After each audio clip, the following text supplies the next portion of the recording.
Hello dear friends, finally वो time आ गया है जिस वीडियो का आप सभी को इंतज़ार था और मुझे भी इंतज़ार था मैं आपके लिए कुछ अच्छा कर पाऊँ यहाँ पर। तो इसमें हम आपको 100 गोल्डन रूल्स की वीडियो लेकर के आए हैं। ये सभी इंग्लिश ग्रामर के बहुत ही इम्पॉर्टेंट रूल्स होंगे और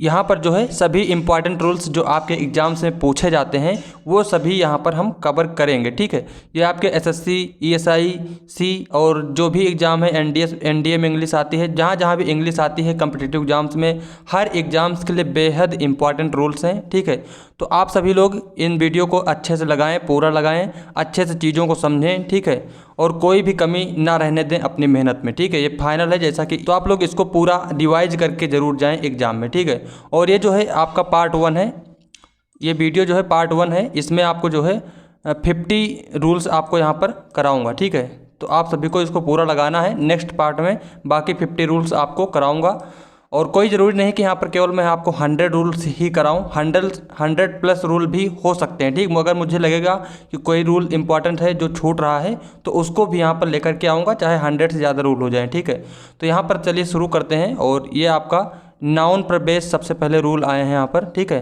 तो सबसे पहले हम लोग रूल्स देखेंगे इंपॉर्टेंट जो बेस होंगे किस पर, नाउन पर। ठीक है, तो चलिए स्टार्ट करते हैं।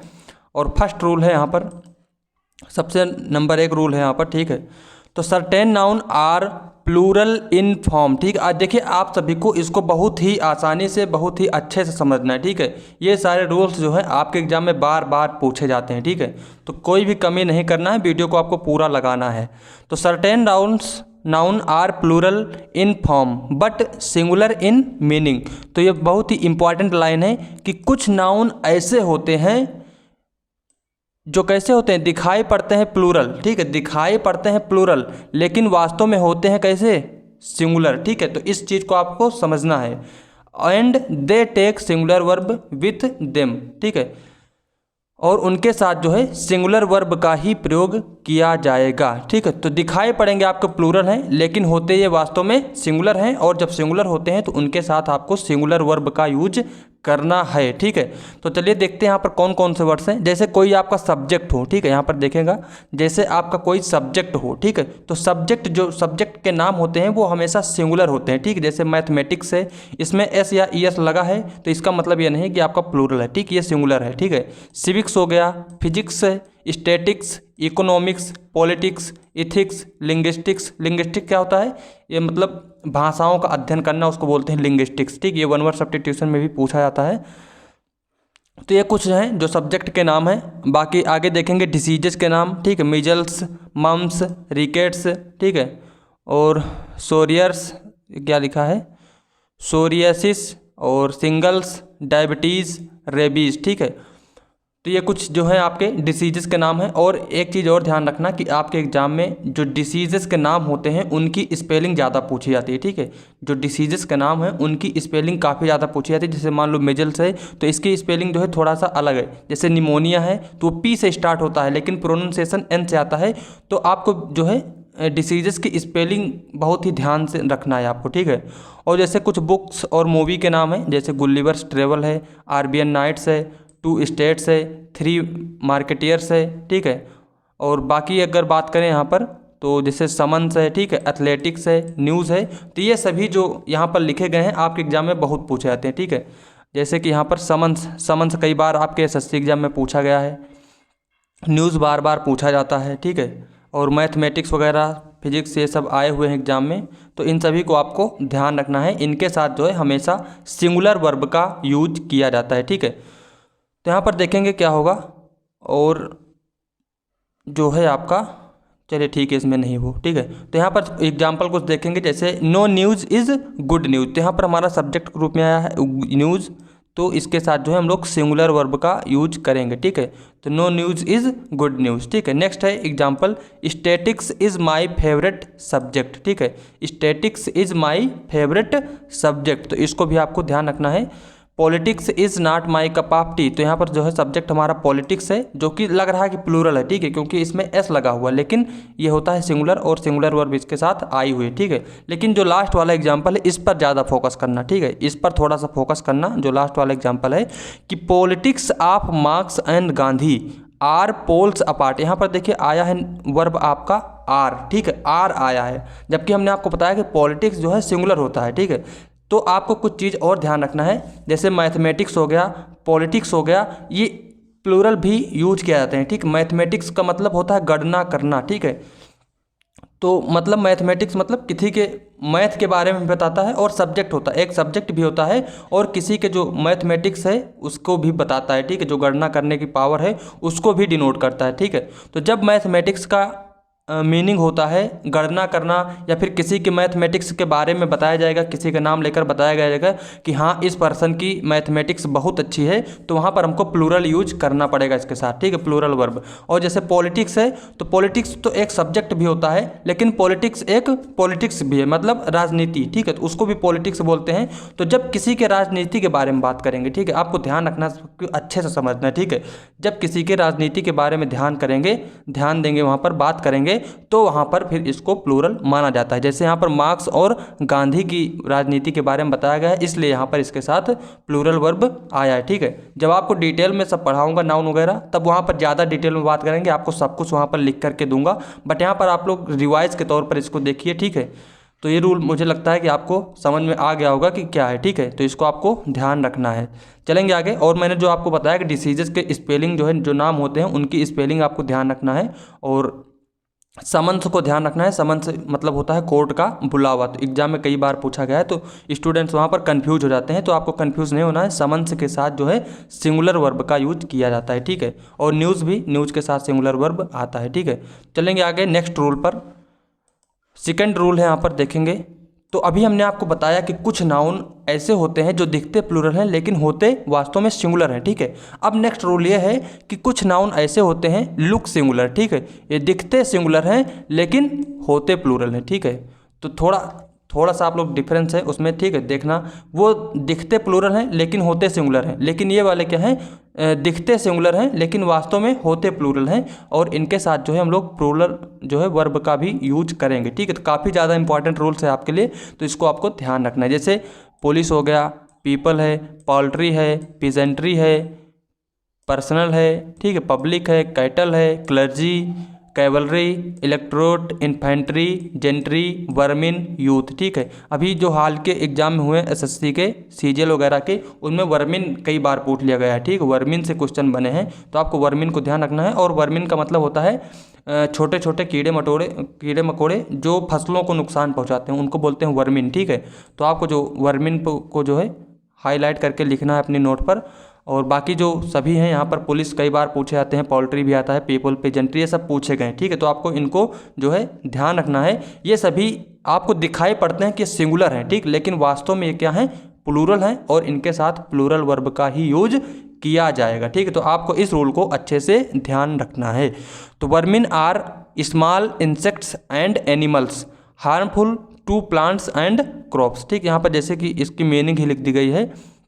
वर्मिन क्या है, स्मॉल इंसेक्ट हैं और एंड एनिमल्स हैं जो हार्मफुल होते हैं किसको, प्लांट और क्रॉप्स के लिए, ठीक है। तो वर्मिन के साथ यहाँ पर प्लूरल वर्ब का यूज किया गया है, आपको इसको ध्यान रखना है, ठीक है। जैसे कोई पुलिस है, तो पुलिस के साथ भी हम लोग प्लूरल वर्ब का यूज करते हैं। और कैटल्स है, कैटल्स मतलब क्या होता है, मवेशी, ठीक, जो जानवर होते हैं उनको कैटल्स कहा जाता है, तो उनके साथ भी आपको प्लूरल वर्ब का यूज करना है, ठीक है। तो ये था सेकंड रूल, जो कि इम्पॉर्टेंट रूल है।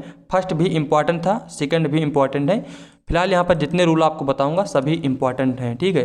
तो अब आपको क्या करना है, आपको ज़्यादा से ज़्यादा स्टूडेंट्स तक इस वीडियो को पहुँचाना है, आपको शेयर करना है। देखिए इसको बनाने में काफ़ी मेहनत की गई है। कल मैंने आपको कोई भी वीडियो नहीं दिया था, क्योंकि कल इस पर मैं काम कर रहा था कि आपको कहाँ से रूल्स चूज करूँ, कौन कौन से रूल्स चूज करूँ कि आपको वहाँ पर दे पाऊँ, अच्छा से अच्छा कंटेंट आपके लिए प्रोवाइड कर पाऊँ, ठीक है, जिससे आप अपने एग्ज़ाम में अपने स्कोर को बढ़ा पाएँ, ज़्यादा से ज़्यादा कर पाएँ, ठीक है। इसलिए यहाँ पर थोड़ी सी मेहनत किया हूँ, तो उस मेहनत का आप लोग थोड़ा सा, ठीक है, आपको यहाँ पर जो है थोड़ा सा लाभ पहुँचाना है, वीडियो को शेयर करना है अपने फ्रेंड्स के साथ में, ठीक है।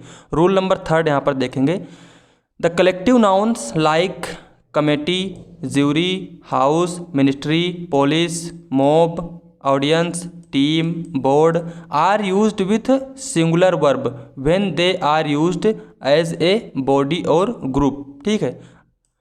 तो यहाँ पर यह बताया गया कि ये कलेक्टिव नाउन है, ठीक, ये कलेक्टिव नाउन है कुछ जैसे committee, jury, house, ministry, police, mob, audience, team, board, ठीक है। तो ये कुछ कलेक्टिव नाउन हैं, इनके साथ आपको सिंगुलर वर्ब, ठीक है, का यूज करना है। सिंगुलर वर्ब का यूज करना है कब? जब ये एक सिंगल बॉडी होकर के काम करेंगे, ठीक। मतलब जब ये लोग ग्रुप, ये ग्रुप है ना, जैसे कमेटी है, कमेटी में एक लोग तो होंगे नहीं, कई सारे लोग होंगे। ज्यूरी है, ज्यूरी क्या होता है? जजों का समूह होता है, ग्रुप ऑफ जजेस, उसको ज्यूरी कहा जाता है। तो ज्यूरी में कई जज बैठते हैं, ठीक है।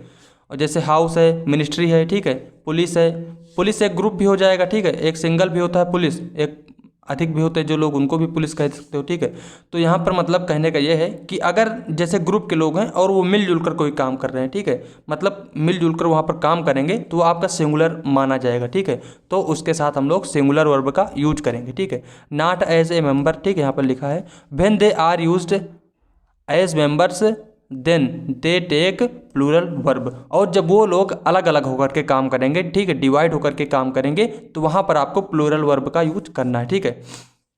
जैसे मान लो, अब कैसे इसको बताएं, ठीक है, जैसे मान लो ज्यूरी है, ठीक है, ज्यूरी है, मान लो जजों का जो समूह है वो बैठा हुआ है, किसी मुद्दे पर बात करी जा रही है, ठीक है। तो अगर सभी जज मिलजुल करके एक ही फैसला देते हैं कि हाँ इसको फांसी की सज़ा होनी चाहिए, सभी लोग कह देते हैं हाँ इसको फांसी की सज़ा होनी चाहिए, तो मतलब कि वो मिलजुल कर काम कर रहे हैं, तो वहाँ पर हम लोग सिंगुलर का यूज करेंगे, ठीक है। लेकिन अगर ये कह दिया जाए, एक कह रहे हैं नहीं इनको फांसी की सज़ा होनी चाहिए, दूसरा कह रहे हैं उम्र कैद होनी चाहिए, तीसरा कह रहा है छोड़ देना होना चाहिए, ठीक है, चौथा कुछ और कह रहा है, तो उस केस में सभी के जो है बट जाएंगे, ठीक है, सभी लोग आपस में डिवाइड हो जाएंगे, तो वहाँ पर आपको प्लूरल का यूज करना है, ठीक है। ये सब आपको डिटेल में पढ़ाया जाता है, बट यहाँ पर रिवाइज के तौर पर आपको दे रहा हूँ, तो ज़्यादा टाइम भी नहीं ले सकता हूँ यहाँ पर, तो आपको इन चीज़ों को अच्छे से ध्यान रखना है, ठीक है। जैसे the police has become insensitive, ठीक है, तो यहाँ पर पुलिस आया है तो इसके साथ यहाँ पर हैज़ आया है, ठीक है। वहाँ पर पिछला वाला कुछ और रूल था, ये रूल कुछ अलग है, ठीक है। वहाँ पर पुलिस के साथ जो है प्लूरल वर्ब आती थी, यहाँ पर ग्रुप की बात करी जा रही है, ठीक, पुलिस ग्रुप की बात की जा रही है, इसलिए यहाँ पर अलग चीज़, ठीक है। तो यहाँ पर देखिए हैज आया है, तो ये जो है बिल्कुल करेक्ट है। यहाँ पर देखिए the police was posted all over the route, ठीक है, जो कि यहाँ पर क्या है, इनकरेक्ट है, ठीक है। इनकरेक्ट क्यों है? क्योंकि the police was posted all over the route, कह रहे हैं कि पुलिस जो है पूरे जो है रूट पर क्या है, पोस्टेड करी गई, ठीक है। तो मतलब वहाँ पर डिवाइड करके उनको बात की जा रही है, डिवाइड करने की, तो इसलिए वहाँ पर जो है हम लोग प्लूरल वर्ब का यूज करेंगे। इस चीज़ को आपको थोड़ा सा समझना है, ठीक है, ध्यान देना है। जैसे नेक्स्ट क्वेश्चन है committee have approved expenditure of 50 crore, ठीक है। तो यहाँ पर क्या है, इनकरेक्ट है, ये आपका गलत है। कमेटी ने अप्रूव किया है एक्सपेंडिचर ऑफ 50 करोड़, 50 करोड़ का जो है एक खर्चे को जो है अप्रूव किया है कमेटी में, यानी कि कमेटी के सभी लोग मिल करके कह रहे हैं कि हाँ 50 करोड़ खर्चा करना है, ठीक है। अगर कमेटी में एक लोग कहते हैं नहीं 10 करोड़ खर्चा करना है, दूसरा कहता है 20 करोड़ खर्चा करना है, तो जब अलग सभी लोग डिवाइड हो जाते हैं तो वहाँ पर हैव आपका करेक्ट हो जाता, बट यहाँ पर सभी लोग मिलकर के काम कर रहे हैं, इसलिए यहाँ पर आपका है जाएगा, जो कि सिंगुलर होगा, ठीक है। मुझे लगता है कि आप लोग समझ गए होंगे। और अभी CHSL में भी यहाँ से क्वेश्चन पूछा गया था, और ESIC का आपको मैंने सेट सॉल्व कराया था, वहाँ पर टीम से क्वेश्चन आया हुआ था, ठीक है, टीम उसमें पूछा गया था, टीम से क्वेश्चन बना हुआ था, ठीक है। तो आपको इनको जो है अच्छे से ध्यान रखना है। और नेक्स्ट जैसे बात करें, committee has not decided on the matter yet, ठीक है। तो यहाँ पर देख लीजिए डिवाइड होने की बात करें, committee has not decided on the matter yet, committee जो है अभी तक डिसाइड नहीं कर पाई है मैटर को, ठीक है। तो मतलब सभी लोग जब डिसाइड कब नहीं करेंगे, क्योंकि दूसरे का मत कुछ और है, उनका मत कुछ और है, इनका मत कुछ और है, तो ठीक है, तो उस तरीके से डिसाइड नहीं हो पा रहा है, तो मतलब सभी का अलग अलग मत है वहाँ पर। तो जब अलग अलग हो गए हैं तो यहाँ पर आपका हैव का यूज होगा, ना कि हैज़ का, ठीक है। तो इस चीज़ को आपको ध्यान रखना है। जब ग्रुप के लोग एक होकर के काम करेंगे तो वहाँ पर आपको सिंगुलर वर्ब लगाना है, और जब ग्रुप के लोग अलग अलग होकर के काम करेंगे तो वहाँ पर आपको प्लूरल वर्ब यूज करना है, ठीक है। मुझे लगता है आपको समझ में आ गया होगा। आगे चलेंगे, क्वेश्चन नंबर, रूल नंबर जो है आपका 4 है, यहाँ पर इसको देखेंगे। If a preposition connect to similar nouns, ठीक है, यदि कोई प्रीपोजिशन दो सिमिलर नाउन को कनेक्ट करता है, ठीक है। यदि कोई प्रीपोजिशन दो सिमिलर नाउन, ठीक है, उनको अगर कनेक्ट करने का काम कर रहा है तो जो नाउन होंगे वहाँ पर used in singular form and take a singular verb, ठीक है। तो जो नाउन होंगे वहाँ पर उनके साथ जो है वो मतलब नाउन सिंगुलर में आएंगे, प्लूरल नहीं बनाएंगे। अगर दो नाउन प्रीपोजिशन से जुड़ रहे हैं, एक ही तरह के नाउन हैं, तो वहाँ पर वो सिंगुलर में आएंगे और उनके साथ जो है सिंगुलर वर्ब का ही यूज किया जाएगा, ठीक है। जैसे यहाँ पर ध्यान देंगे विलेजेस आफ्टर विलेजेस लिखा हुआ, ठीक है, ये आपका प्रीपोजिशन है और इससे दो एक ही तरह के नाउन आपके जोड़े जा रहे हैं, विलेज, ठीक है, विलेज यहाँ पर आपके जोड़े जा रहे हैं। तो मैंने आपको ये बताया कि जब दोनों नाउन जोड़े जाएंगे तो वो हमेशा सिंगुलर होते हैं, कब, जब प्रीपोजिशन से जुड़ेंगे, ठीक है। तो यहाँ पर देखिए विलेजेस नहीं होगा, विलेज होना चाहिए, ठीक है, विलेज आफ्टर विलेज और उसके बाद वाज, ठीक, वाज करेक्ट होगा। Village after village was visited during the last election, ये हमारा करेक्ट होना चाहिए, ठीक है। यहाँ पर देखिए विलेज आफ्टर विलेज वाज आया हुआ है जो कि करेक्ट है। इसमें क्या गलती है, इसमें देखिए विलेजेस आफ्टर विलेजेस उसके बाद वर लिखा हुआ है, ये भी क्या है, गलत है, ये भी गलत है। विलेज होना चाहिए और यहाँ पर वाज होना चाहिए, ठीक है। तो मुझे लगता है ये रूल आपको समझ में आ गया होगा। तो आपको जो है इसको ध्यान रखना है, आपके एग्जाम में क्वेश्चन पूछे जाते हैं, ठीक है। आगे चलेंगे क्वेश्चन जो है रूल नंबर, अब चलेंगे प्रोनाउन के रूल्स पर, ठीक है। अब हम लोग कुछ जो है प्रोनाउन के रूल्स देखेंगे, अभी तक नाउन के रूल देख रहे थे। अगर मान लो कोई रूल बच भी गया है तो हम उसको लास्ट में करवा देंगे, ठीक है। अभी मैंने केवल इनको निकालने की कोशिश की है क्योंकि टाइम बहुत लग रहा था इनको चूज करने में, ठीक है, पूरा टाइम टाइप करने में काफ़ी टाइम लगा है, तो इसलिए काफ़ी मेहनत की गई है। अब आपको जो है इसको जो है ज़्यादा से ज़्यादा स्टूडेंट तक पहुँचाना है, ये आपका काम है, ठीक है। चलेंगे रूल नंबर 5 पर, ये आपका प्रोनाउन आ गया है। तो when the pronoun each, every, neither, either, anyone, many, a are used as subject, ठीक है। तो कह रहे हैं जब ये प्रोनाउन जो है, ये जो each, every, neither, either, anyone, many आया हुआ है, ये अगर सब्जेक्ट के रूप में आते हैं, the possessive case should be third person singular, ठीक है। The possessive case should be third person singular, they में रिफर टू टू और मोर देन टू ऑब्जेक्ट और पर्सन, ठीक है। तो यहाँ पर कहने का सिंपल सी ये बात है, आपको ये समझना है, ठीक, हिंदी में समझा देता हूँ आपको कि यहाँ पर ये बात कही जा रही है कि यदि ये जो है प्रोनाउन सब्जेक्ट के रूप में आते हैं, ठीक है, each, every, neither, either, anyone, many, a, तो क्या होगा कि इनके बाद अगर हमें किसी पजेसिव प्रोनाउन का यूज करना होगा, ठीक है, इनके बाद अगर किसी पजेसिव प्रोनाउन का यूज करना होगा तो वो थर्ड पर्सन में होगा, ठीक है, थर्ड पर्सन में आएगा वो प्रोनाउन। और ये अगर सब्जेक्ट के रूप में आते हैं ये वर्ड, तो इनके साथ एक और रूल होता है कि इनके साथ जो है वर्ब की सिंगुलर वर्ब का यूज होता है, ठीक है। जैसे यहाँ पर देखेंगे each boy and each teacher, ठीक है, each boy and each teacher आया है। यहाँ पर ईच हमारा ईच से जो है स्टार्ट हो रहा है, is required to bring their luggage, ठीक है। यहाँ पर जो वर्ब होनी चाहिए सिंगुलर होनी चाहिए, जो कि यहाँ पर करेक्ट है। बट आके देखेंगे तो हमने आपको बताया कि अगर आपको प्रोनाउन यूज करना है तो थर्ड पर्सन का प्रोनाउन को हम लोग यूज करेंगे, वो भी सिंगुलर फॉर्म में, ठीक है। थर्ड पर्सन सिंगुलर प्रोनाउन का आपको यूज करना है, ठीक है। तो दे, दियर, दम, यह आपका क्या है, थर्ड पर्सन प्रोनाउन तो है बट ये क्या है, प्लूरल है, ठीक है। दे आपके लिए प्लूरल के लिए आता है, तो आपको यहाँ पर सिंगुलर का यूज करना है, इसलिए यहाँ पर हमको हिज का यूज करना पड़ेगा, ठीक है। क्योंकि ये एक लोग के लिए आता है, ईच, एवरी जो होते हैं ये सिंगल पर्सन को बताते हैं, ये सिंगुलर माने जाते हैं और इनके साथ सिंगुलर वर्ब भी आती है और सिंगुलर प्रोनाउन भी आएगा, ठीक है। मैंने चीज़ आपको सब्जेक्ट वर्ब एग्रीमेंट में अच्छे से समझाया था, ठीक है। चलेंगे आगे नेक्स्ट रूल पर, रूल नंबर 5 था ये। आप सभी को वीडियो पर डटे रहना है, अच्छे से पूरा लगाना है इसको, ठीक है। Some noun such as separation, excuse, sight, mention, report, pardon, favour, etc are not used with a noun और प्रोनाउन इन पजेसिव फॉर्म, ठीक है। तो कुछ नाउन है जैसे सेपरेशन है, excuse, sight, mention, report, pardon, favour, इनके साथ जो है हम लोग पजेसिव प्रोनाउन का यूज़ नहीं करते, ठीक है। ये भी काफ़ी ज़्यादा इंपॉर्टेंट रूल है, एसएससी में इससे क्वेश्चन बने हुए, काफ़ी क्वेश्चन आए हुए थे, ठीक है। सेपरेशन से क्वेश्चन आया हुआ है, एक्सक्यूज से भी आता है, ठीक है, और मेंशन से भी आता है।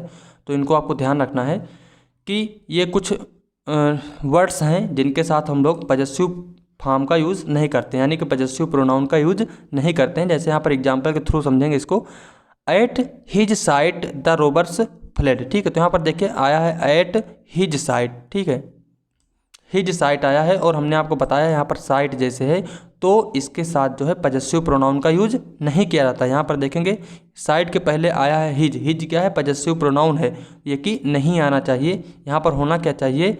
At the site of him. ठीक है, इसको अगर हमको यूज करना है तो द साइट ऑफ हिम। ठीक है, जैसे एग्जाम में आया था योर सेपरेशन। ठीक है, एग्जाम में क्या आया था क्वेश्चन? योर सेपरेशन, इस तरीके से बना हुआ था। तो वहाँ पर यूज क्या करना था? Separation from you. ठीक है, सेपरेशन फ्रॉम यू। वहाँ पर सेपरेशन के साथ जो करेक्ट प्रीपोजिशन होगा वो आएगा, यहाँ पर साइड के साथ जो करेक्ट प्रीपोजिशन है वो आएगा। ठीक है, तो प्रीपोजिशन के माध्यम से इनको हम लोग कनेक्ट करते हैं। इस रूल को भी आपको ध्यान रखना है, काफ़ी ज़्यादा इंपॉर्टेंट रूल्स है। ठीक है, आगे चलेंगे रूल नंबर 7 पर।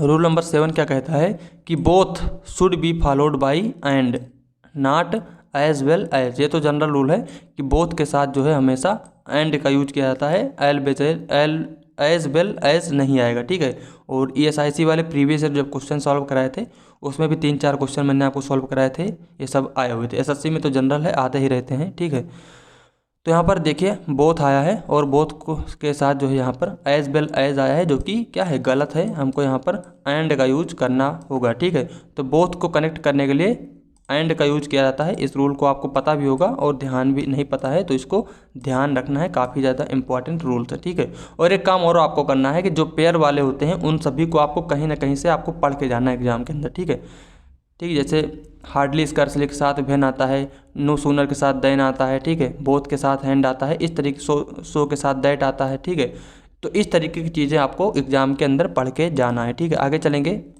नेक्स्ट रूल है रूल नंबर 8 है, यहाँ पर देखेंगे इसको। Which is used in place of who when the referring to a choice between two और मोर देन टू थिंग्स और पर्सन। ठीक है, तो कह रहे हैं विच का प्रयोग जो है हु के स्थान पर करेंगे, लेकिन कब? जब हमको जो है when we are referring to a choice. ठीक है, जब हमको चॉइस बताना होगा बिटवीन टू और मोर देन टू थिंग्स और पर्सन। ठीक है, जब दो या दो से अधिक लोगों के बीच दो या दो से अधिक चीज़ों या फिर लोगों के बीच अगर हमको चूज करने की चॉइस की बात अगर की जाएगी तो वहाँ पर हम लोग विच का यूज करेंगे, ना कि हु का। ठीक है, आपको ये रूल ध्यान रखना है। ठीक है, जैसे यहाँ पर एग्जांपल देखेंगे, ऑफ द टू सिस्टर्स। ठीक है, दो सिस्टर में से हु इज़ मोर इंटेलिजेंट। ठीक है, हु इज़ मोर इंटेलिजेंट, यहाँ पर हमको चूज़ करने की बात कर रहे हैं कि इसमें से चॉइस बताना है कि कौन सबसे ज़्यादा इंटेलिजेंट है। ठीक है, और जब चॉइस बताने की बात आएगी तो आपको हु का यूज़ नहीं करना है, आपको विच का यूज़ करना है। इस रूल को आपको ध्यान रखना है। ठीक है, आगे चलेंगे। तो चूज, जब आपके चूज करने की कोई चॉइस की बात करी जाए तो वहाँ पर विच का यूज़ करेंगे, ना कि हु का। ठीक है, आगे चलेंगे। रूल नंबर 9 यहाँ पर, इसको देखेंगे। If two antecedents are joined by and. ठीक है, वन बीइंग अ ह्यूमन, इसको भी ध्यान रखेंगे। One being a human and other being an animal non living things, relative pronoun that is used. ठीक है, तो जब दो चीज़ें, ठीक है, आप समझना, जब दो सब्जेक्ट जो है एंड के माध्यम से जोड़े जाएंगे। ठीक है, एंड के माध्यम से जोड़े जाएंगे, उनमें से एक ह्यूमन होगा यानी कि एक लिविंग बीइंग होगा और दूसरा क्या है? कोई एनिमल या फिर नॉन लिविंग होगा। ठीक है, या तो कोई एनिमल होगा या फिर कोई नॉन लिविंग होगा। ठीक है, तो एक ह्यूमन होगा और दूसरा अगर नॉन लिविंग है या फिर कोई एनिमल है तो वहाँ पर आपको क्या करना है? Relative pronoun that is used. तो उस केस में आपको रिलेटिव प्रोनाउन के रूप में सिर्फ और सिर्फ दैट का यूज करना है। ठीक है, सिंपल सी बात यह है कि अगर एक आदमी है, एक जानवर है, उनको एंड से जोड़ा गया है तो क्या होगा? आगे अगर रिलेटिव प्रोनाउन लगाना है तो हमको दैट लगाना पड़ेगा। ठीक है, जैसे यहाँ पर देखेंगे the man and his dog. ठीक है, तो दो लोग हैं, एक पर्सन है और दूसरा क्या है? एनिमल है। ठीक है, तो दो लोग अलग अलग चीज़ें हैं, एंड से जुड़ी हैं, तो इसके साथ जो है हमको रिलेटिव प्रोनाउन हु नहीं दैट का यूज करना पड़ेगा, क्योंकि आपको पता है कि जो हु होता है ये पर्सन के लिए आता है। ठीक है, यहाँ पर दो लोगों के लिए यूज करना है, इसलिए यहाँ पर हमको दैट का यूज करना पड़ेगा। तो दैट यहाँ पर जो है हमारा करेक्ट होगा। ठीक है, मुझे लगता है ये आपको समझ में आ गया होगा। ठीक है, चलेंगे रूल नंबर 10 पर। तो रूल नंबर 10 देखेंगे यहाँ पर, हु वर्सेस होम को देखेंगे। तो relative pronoun whom is used in place use to replace a human object. ठीक है, तो whom is use to replace a human object of the sentence, while who is use to replace subject of the sentence. ठीक है, तो जो home होता है, home का यूज़ हम लोग ऑब्जेक्ट को रिप्लेस करने के लिए करेंगे। ठीक है, जो ह्यूमन वाला ऑब्जेक्ट होगा उसको रिप्लेस करने के लिए होम का यूज करेंगे। और अगर सब्जेक्ट के रूप में आया है तो सब्जेक्ट को रिप्लेस करने के लिए हु का यूज करेंगे। ठीक है, आपको पता होना चाहिए कि जो होम होता है इसका हम लोग यूज ऑब्जेक्ट के रूप में करते हैं। ठीक है, होम का यूज हम लोग ऑब्जेक्ट के रूप में करते हैं और हु का यूज हम लोग सब्जेक्ट के रूप में करते हैं। तो इस चीज़ को आपको पता होगा। ठीक है, तो यहाँ पर जो है यही चीज़ आपको ध्यान रखना है कि अगर हमें ऑब्जेक्ट को रिप्लेस करना है तो होम लगाएंगे, अगर सब्जेक्ट को रिप्लेस करना है तो हु लगाएंगे। ठीक, जैसे यहाँ पर एग्जाम्पल के थ्रू समझेंगे इसको। The boy who came here, the boy who came here is a very good singer. ठीक है, तो यहाँ पर देखिए आया है द बॉय। ठीक है, अब इस द बॉय है तो इसके लिए यहाँ पर हमको रिलेटिव प्रोनाउन लगाना है। ठीक है, एक हमको रिलेटिव प्रोनाउन का यूज करना है। तो ये बॉय है। ठीक है, यह बॉय है और सब्जेक्ट की जगह पर आया है। ठीक, आया कहाँ पर है? सब्जेक्ट की जगह पर आया है। तो जब सब्जेक्ट की जगह पर आया है तो सब्जेक्ट के लिए हम किसको यूज करेंगे? हु का यूज करेंगे। ठीक है, सब्जेक्ट को डिनोट करने के लिए सब्जेक्ट के स्थान पर रिलेटिव प्रोनाउन के रूप में हम हु का यूज करेंगे। जबकि नेक्स्ट देखेंगे आई हैव अ सन हुम आई लव वेरी मच। ठीक है, तो यहाँ पर देखिए कह रहे हैं आई हैव ए सन, मेरे पास मतलब मेरे एक सन है। ठीक है, सन कहाँ पर है? ऑब्जेक्ट के रूप में आया। यहाँ पर देखिए ऑब्जेक्ट के रूप में आया, ये आया है ऑब्जेक्ट के रूप में और ये आया था सब्जेक्ट के रूप में, इसलिए यहाँ पर हु आया है। ठीक है, ये आया है ऑब्जेक्ट के रूप में और इसी ऑब्जेक्ट के बारे में आगे बताना है तो हमको अगर रिलेटिव प्रोनाउन लगाना है तो हम लोग होम लगाएंगे। ठीक है, ऑब्जेक्ट की जगह पर होगा, ऑब्जेक्ट के बारे में बताना होगा तो होम लगाएंगे, अगर सब्जेक्ट को बताना होगा तो हु का यूज करेंगे। ठीक है, तो मुझे लगता है आपको ये समझ में आ गया होगा। ठीक है, आगे चलेंगे रूल नंबर 11। ठीक है, काफ़ी मेहनत किया हूँ आप लोगों के लिए। ठीक है, प्लीज़ आप लोगों से रिक्वेस्ट है कि आप लोग शेयर ज़रूर करेंगे और वीडियो को पूरा लगाएंगे। ठीक है, वीडियो को आपको पूरा ज़रूर देखना है। चलिए देखते हैं इसमें। और अगर आपने सब्जेक्ट वर्ब एग्रीमेंट वाली क्लास नहीं देखी तो एग्जाम से पहले उसको भी देख करके जाना, काफ़ी इंपॉर्टेंट रूल्स वहाँ पर बताए हुए हूँ। और आप जब प्लेलिस्ट में जाएंगे तो आपको एक प्लेलिस्ट मिलेगा इंपॉर्टेंट ग्रामर रूल्स नाम से। ठीक है, उसमें एक वीडियो हमारी है कन्फ्यूजिंग एडवर्ब्स और एडजेक्टिव्स की। ठीक है, उसमें काफ़ी अच्छी चीज़ें आपको बताई गई हैं। वहाँ पर जो है केवल इंपॉर्टेंट चीज़ बताई गई है आपके एग्जाम में जो पूछी जाती है। ठीक है, आप लोग वो वीडियो देखोगे तो आपको खुद समझ में आएगा कि हाँ ये चीज़ पूछी जाती है कि नहीं पूछी जाती। ठीक है, और जितनी पीडीएफ में देता हूँ आपको एग्जाम के क्वेश्चन के साथ ही देता हूँ। ठीक है, तो यहाँ पर आप लोग देखेंगे, आपके लिए काफ़ी मेहनत कर रहा हूँ, तो आपको भी यहाँ पर जो है चीज़ों को शेयर ज़रूर करना है। ठीक है, इसमें आगे देखेंगे रूल नंबर 11 है कि सुपरलेटिव डिग्री। यहाँ पर कुछ आपको वर्ड्स बताऊँगा जिनके साथ जो है क्या होगा, रिलेटिव प्रोनाउन के रूप में सिर्फ और सिर्फ दैट का ही यूज होगा। ठीक है, और कोई भी रिलेटिव प्रोनाउन नहीं आ सकता है। ठीक है, जैसे सुपरलेटिव डिग्री यानी कि कोई सुपरलेटिव डिग्री आया हो, एनी हो, नन हो, no one, any one, anything, nothing, nobody, somebody, anybody. ठीक है, much, little, all, the same, the only are followed by that relative pronoun. तो ये वर्ड्स आपको ध्यान रखने हैं, इनके साथ जो है हमेशा हमेशा रिलेटिव प्रोनाउन के रूप में सिर्फ और सिर्फ दैट का ही यूज किया जाता है। ठीक है, तो कोई सुपरलेटिव डिग्री हो, any, none, no one, any one, anything, nothing, nobody, somebody, anybody, much, little, all, इनको आपको अलग से ध्यान रखने की नीड है कि द सेम और the only, the same, the only और सुपरलेटिव डिग्री। ठीक है, ये बोलने वाली चीज़ें हैं, इनमें ज़्यादा कन्फ्यूजन हो जाता है तो इनको आपको ज़्यादा फोकस करना है। ठीक, द सेम, द ओनली और सुपरलेटिव डिग्री एग्जाम में ज़्यादा पूछे भी जाते हैं, बाकी ये सभी तो आपको थोड़ा बहुत तो आइडिया होगा ही। ठीक है, तो इनके साथ जो है हमेशा दैट का यूज किया जाता है। ठीक है, जैसे यहाँ पर देखेंगे मीरा इज़ द स्मॉलेस्ट। ठीक है, यहाँ पर देखिए आया है क्या, सुपरलेटिव डिग्री आ गई है। ठीक है, एडजेक्टिव की सुपरलेटिव डिग्री है। Meera is the smallest girl who या whom I have never ever met. ठीक है, तो सुपरलेटिव डिग्री है तो यहाँ पर जो है रिलेटिव प्रोनाउन आया है, हु या हुम का यूज हुआ है। ठीक है, जो कि क्या है, गलत है। ठीक है, जो कि क्या है, गलत है। हमने आपको बताया कि जब सुपरलेटिव डिग्री आएगी तो हमको रिलेटिव प्रोनाउन के रूप में सिर्फ और सिर्फ दैट को ही यूज करना है। तो यहाँ पर दैट आना चाहिए जो कि यहाँ पर करेक्ट होगा। ठीक है, तो ये वाला आपका करेक्ट है, ये यहाँ पर जो है हु हुम नहीं आएगा कोई। ठीक है, कोई भी नहीं आएगा। आगे चलेंगे, my father has given me every thing that I needed. ठीक है, तो यहाँ पर देखिए आया है एवरीथिंग, ठीक है, एवरीथिंग आया है, तो इसके लिए यहाँ पर रिलेटिव प्रोनाउन दैट के रूप में यूज हुआ है, ठीक है। दिस इज़ द ओनली, यहाँ पर देखिए आ गया है द ओनली, ठीक है, द ओनली का यूज हुआ है, तो आगे हमको अगर रिलेटिव प्रोनाउन बताना है तो दैट का ही यूज करेंगे, ठीक है। यहाँ पर दैट आया है, द ओनली के हिसाब से यहाँ पर दैट का यूज किया गया है, ठीक है। All that glitters is not gold, ठीक है, तो यहाँ पर देखिए आल आया है, तो आल के लिए यहाँ पर हम लोग रिलेटिव प्रोनाउन दैट का यूज करेंगे, ठीक है। हर चमकती हुई चीज़ सोना नहीं होती, ठीक है। All that glitters is not gold, ठीक है। तो यहाँ पर देखिए आल के साथ जो है दैट आया हुआ है, तो हमने आपको बताया इस रूल को आपको अच्छे से ध्यान रखना है, एग्जाम में खूब सारे क्वेश्चन पूछे जाते हैं, ठीक है। और एक लास्ट यहाँ पर एग्जाम्पल लिखा हुआ है, all who that are interested to do this work can start now, ठीक है।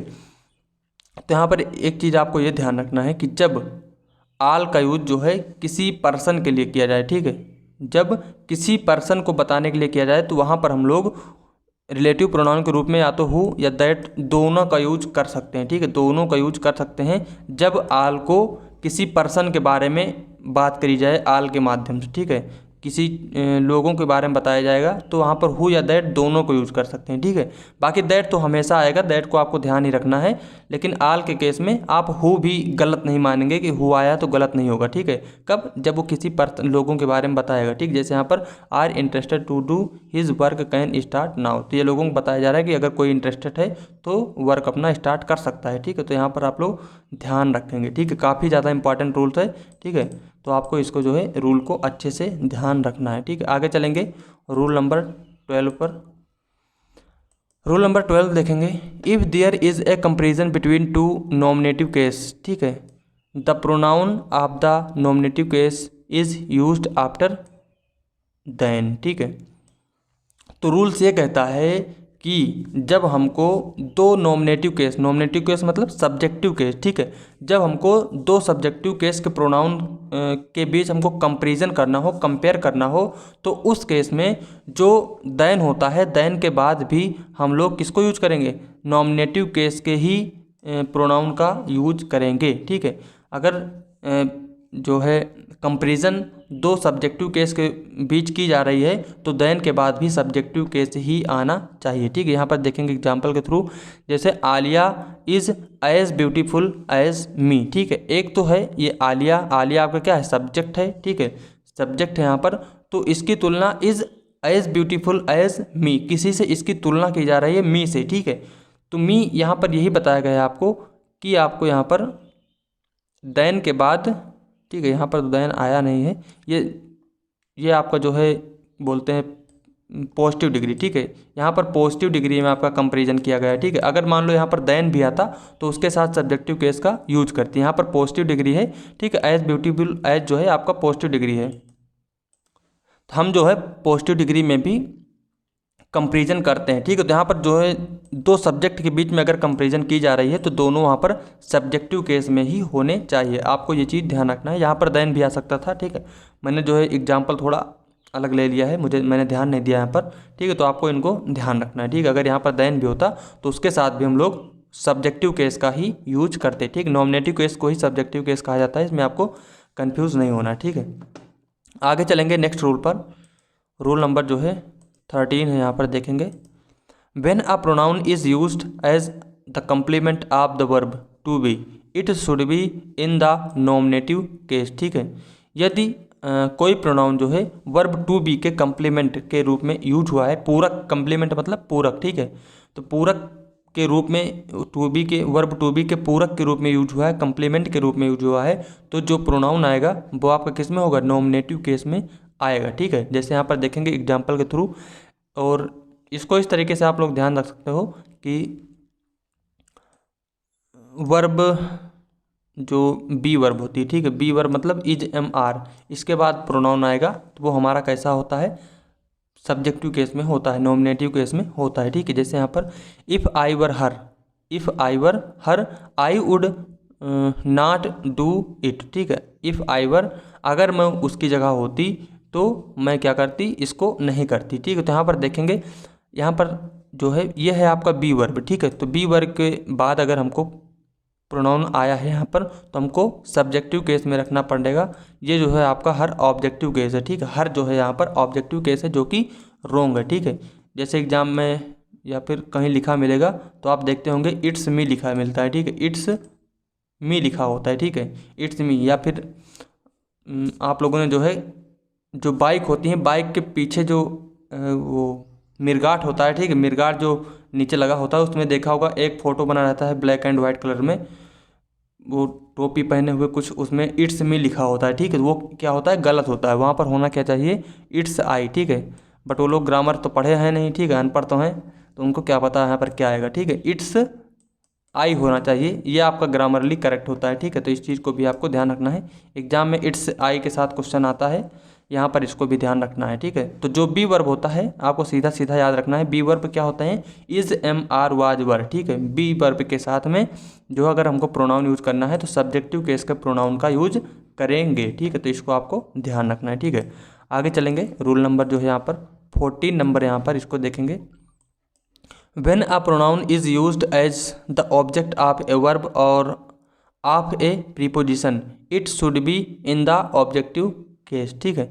तो ये रूल क्या कहता है कि जब हमको किसी प्रोनाउन का यूज करना हो किसके, ऑब्जेक्ट ऑफ ए वर्ब और ऑब्जेक्ट ऑफ ए वर्ब और ऑफ ए प्रीपोजिशन, ठीक है। तो किसी वर्ब के ऑब्जेक्ट के रूप में या फिर किसी प्रीपोजिशन के ऑब्जेक्ट के रूप में अगर हमको किसी प्रोनाउन का यूज़ करना है तो वो किस में होगा, ऑब्जेक्टिव केस में होगा, ठीक है, ऑब्जेक्टिव केस में होगा। तो आपको इस रूल को भी ध्यान रखना है, यानी कि वर्ब के बाद तो आपको पता ही है कि वर्ब के बाद जो है अगर ऑब्जेक्ट के रूप में हमको किसी चीज़ का यूज़ करना है तो ऑब्जेक्टिव केस आएगा। वहाँ पर पिछला वाला जो था कम्प्लीमेंट के लिए था, ठीक है, ये ऑब्जेक्ट के रूप में आएगा तो ऑब्जेक्टिव केस होगा। और प्रीपोजिशन के बाद भी अगर कोई चीज़ आता है प्रोनाउन तो वो भी किस में होता है, ऑब्जेक्टिव केस में होता है, ठीक है। देखिए यहाँ पर ध्यान रखना कि जो प्रीपोजिशन होता है, प्रीपोजिशन के बाद अगर कोई नाउन या प्रोनाउन आता है तो उसको हम लोग बोलते हैं प्रीपोजिशन का ऑब्जेक्ट, ठीक है, उसको क्या बोलते हैं, ऑब्जेक्ट ऑफ प्रीपोजिशन, ठीक है। तो जब ऑब्जेक्ट है उसको ऑब्जेक्ट कहा गया है तो वो ऑब्जेक्टिव केस में ही आएगा। तो यहाँ पर आपको ध्यान रखना है, ठीक है। जैसे लेट है, अभी लेट वाला रूल जो है आपको आगे भी बताऊंगा, ठीक है। जैसे यहाँ पर देखेंगे, these chocolates are for you and I, ठीक है, these chocolates are for you and I. तो यहाँ पर देखिए प्रीपोजिशन है फॉर, जब फॉर प्रीपोजिशन है यहाँ पर तो इसके लिए हमको यूज करना है तो ऑब्जेक्टिव केस का ही यूज करेंगे। यू आपका ऑब्जेक्टिव केस है, लेकिन आई जो यहाँ पर आया है ये आपका जो है सब्जेक्टिव केस है। तो यहाँ पर ये क्या है, गलत है, यहाँ पर भी हमको ऑब्जेक्टिव केस का ही यूज करना पड़ेगा। तो प्रीपोजिशन के बाद में ऑब्जेक्टिव केस का ही यूज करना पड़ेगा, ठीक है। और जैसे यहाँ पर लेट की बात करें, let you and me do it होना चाहिए, यहाँ पर जो है सब्जेक्टिव केस नहीं आएगा, ठीक है। लेट आपकी वर्ब होती है और लेट जब वर्ब के ऑब्जेक्ट के रूप में जो है, और ये भी आपको ध्यान रखना है कि लेट के साथ हमेशा ऑब्जेक्टिव केस का ही यूज किया जाता है, ठीक है। आगे चलेंगे नेक्स्ट रूल पर, अभी लेट वाला आगे भी मैं आपको मिलेगा, उसके लिए अलग से रूल बनाया हुआ है। नेक्स्ट है रूल नंबर 15, यहाँ पर देखेंगे इसको, the indefinite pronoun one should be used through out if used at all, ठीक है। तो यहाँ पर देखेंगे कि वन कहने का मतलब यह है कि वन का यूज अगर सब्जेक्ट के रूप में आया है, ठीक, वन अगर सब्जेक्ट के रूप में है तो आगे उसके लिए कोई भी प्रोनाउन आएगा वो भी वन वाले से ही होगा और कोई नहीं आएगा, ठीक है। जैसे यहाँ पर जब फर्स्ट सेकंड थर्ड पर्सन को आप लोग पढ़ते होंगे तो उनमें आपको जो है एक वन वंस और वन वाला भी बताया जाता है, ठीक है, वन वंस वन वाला बताया जाता है, ठीक है। सब्जेक्टिव केस, ऑब्जेक्टिव केस और पजेसिव केस, तो यहाँ पर इन्हीं केसेस का यूज करेंगे, दूसरा और कोई नहीं यूज करेंगे। यहाँ पर देखिए जैसे सब्जेक्ट आया है वन, ठीक है, जब हमारा सब्जेक्ट वन आया है और आगे इसको पढ़ेंगे तो यहाँ पर देखेंगे पजेसिव प्रोनाउन के रूप में हिज का यूज हुआ है, ठीक है। तो वन के साथ पजेसिव प्रोनाउन हिज नहीं आएगा, वन अगर आया है तो वन का ही इसमें जो है पजेसिव प्रोनाउन आएगा, जो कि क्या होना चाहिए, वंस होना चाहिए, ठीक है, वंस यहाँ पर होगा। तो ये वाला जो है आपका करेक्ट होगा, वन के अनुसार यहाँ पर वंस, यहाँ पर जो है वंस होना चाहिए ना कि हिज, ठीक है। तो इसको भी आपको ध्यान रखना है। आगे चलेंगे, रूल नंबर जो है 16 है यहाँ पर, इसको देखेंगे। अभी काफ़ी टाइम हो गया, ठीक है, अभी तो आधा भी नहीं पहुँचा। ईदर और neither is used only in speaking of two persons और things, any, no one and none is used in speaking of more than two, ठीक है। तो यहाँ पर आपको ध्यान रखना है जो ईदर और नीदर है is used speaking two person, ठीक है, टू पर्सन और थिंग। तो ईदर नीदर का यूज केवल दो पर्सन या वस्तुओं को बताने के लिए किया जाता है, और एनी और नो वन एंड नन, ठीक है, एनी नो वन एंड का यूज मोर देन टू को बताने के लिए किया जाता है, ठीक है। तो ईदर नीदर का यूज दो चीज़ों के लिए, एनी नो वन और नन का यूज दो से अधिक चीज़ों के लिए किया जाता है, ठीक है। ईदर का मतलब क्या होता है, दो में से कोई एक, नीदर मतलब क्या होता है, दो में से कोई नहीं, ठीक है। एनी मतलब कोई भी, और नो वन मतलब कोई नहीं, नन मतलब भी होता है कोई नहीं, ठीक है। तो इनको आपको नो वन मिलकर ही नन बन जाता है, ठीक है। तो यहाँ पर आपको इनको ध्यान रखना है। यहाँ पर देखेंगे examples, any one of these two roads leads to the airport, ठीक है। तो यहाँ पर देखिए बात की गई है टू रोड्स की, दो रोड की यहाँ पर बात की गई है, और आया है एनी वन, ठीक है। आया यहाँ पर क्या है, एनी, ठीक है, एनी के साथ आया है वन, एनी वन का यूज हुआ है। तो यहाँ पर एनी जो है नहीं होना चाहिए, यहाँ पर सॉरी टाइपिंग में यहाँ पर गलती हो गई थी, यहाँ पर एनी होना चाहिए, ठीक है, any of these two roads, ठीक है। तो any of these two roads, हमने आपको बताया कि जो एनी होता है दो से अधिक चीज़ों के लिए यूज होता है, ठीक है। तो एनी यहाँ पर गलत है, यहाँ पर दो चीज़ों की बात की गई है, और दो चीज़ों के लिए ईदर या फिर नीदर का यूज किया जाता है, ठीक है। तो यहाँ पर हमें किसी एक के बारे में बात की गई है तो ईदर का यूज करेंगे, ठीक है। अगर दोनों के बारे में ना वाली नेगेटिव वाली होती तो नीदर यूज करते।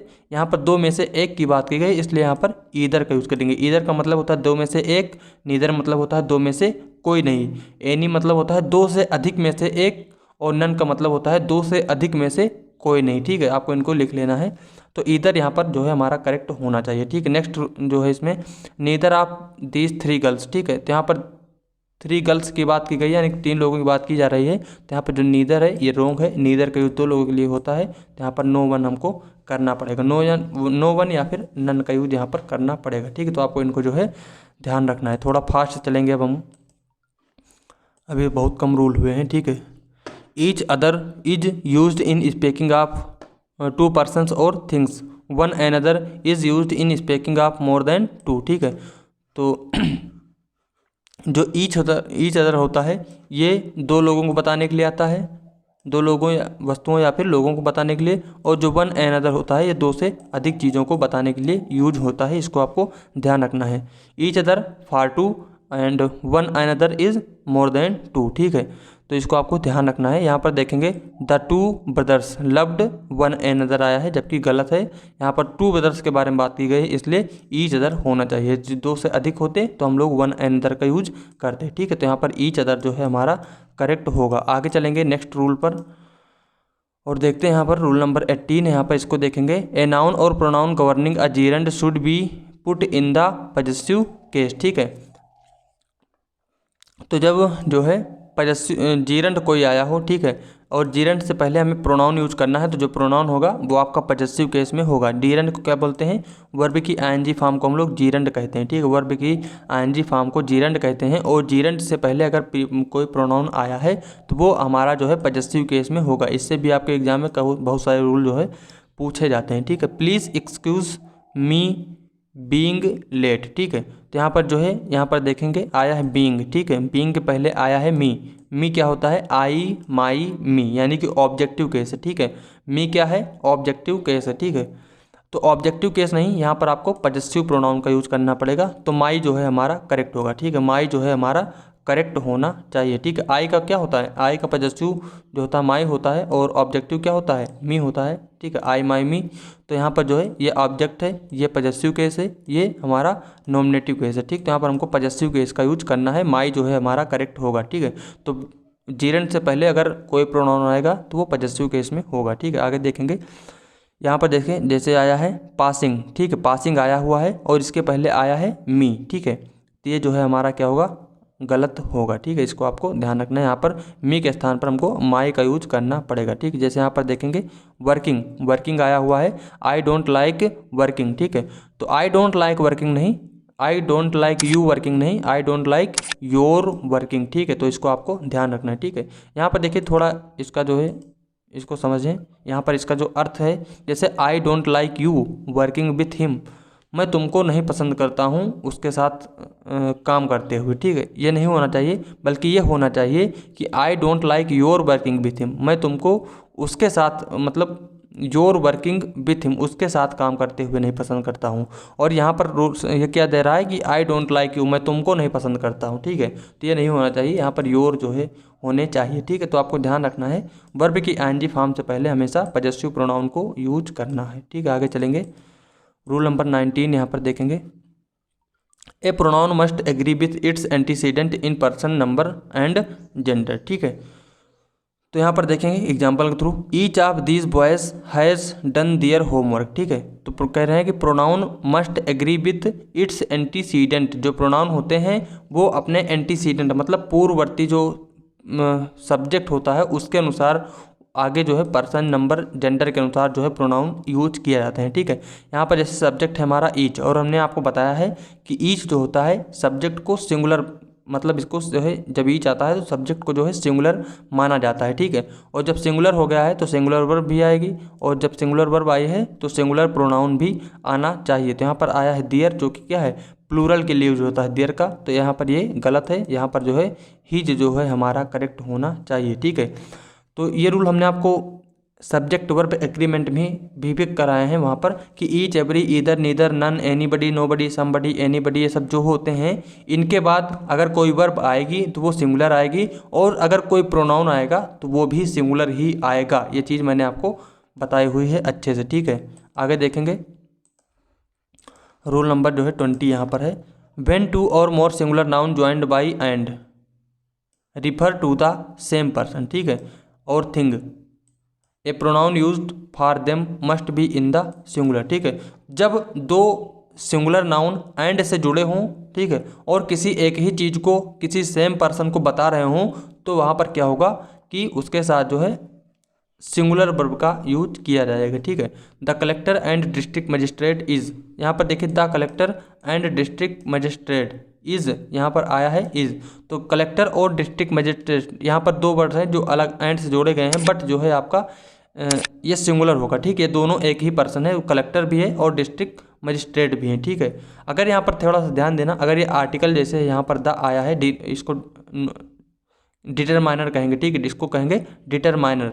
तो अगर ये डिटरमाइनर अगर एक के पहले लगा है तो वो सिंगुलर माना जाएगा, अगर दोनों के पहले लगा होता तो प्लूरल जो है आपका माना जाता, ठीक है। जैसे the collector and the district magistrate होता तो यहाँ पर प्लूरल होता, ठीक है। बट यहाँ पर जो है एक ही पर्सन के बारे में बताया गया है, इसलिए यहाँ पर ये सिंगुलर होगा, और आगे जो प्रोनाउन आएगा वो भी सिंगुलर आएगा, ठीक। तो यहाँ पर देखेंगे दियर आया हुआ है, ठीक है, दियर आया हुआ है, जो कि क्या है गलत है। जब एक ही पर्सन है तो यहाँ पर सिंगुलर प्रोनाउन होना चाहिए, तो हिज यहाँ पर हमारा करेक्ट होगा।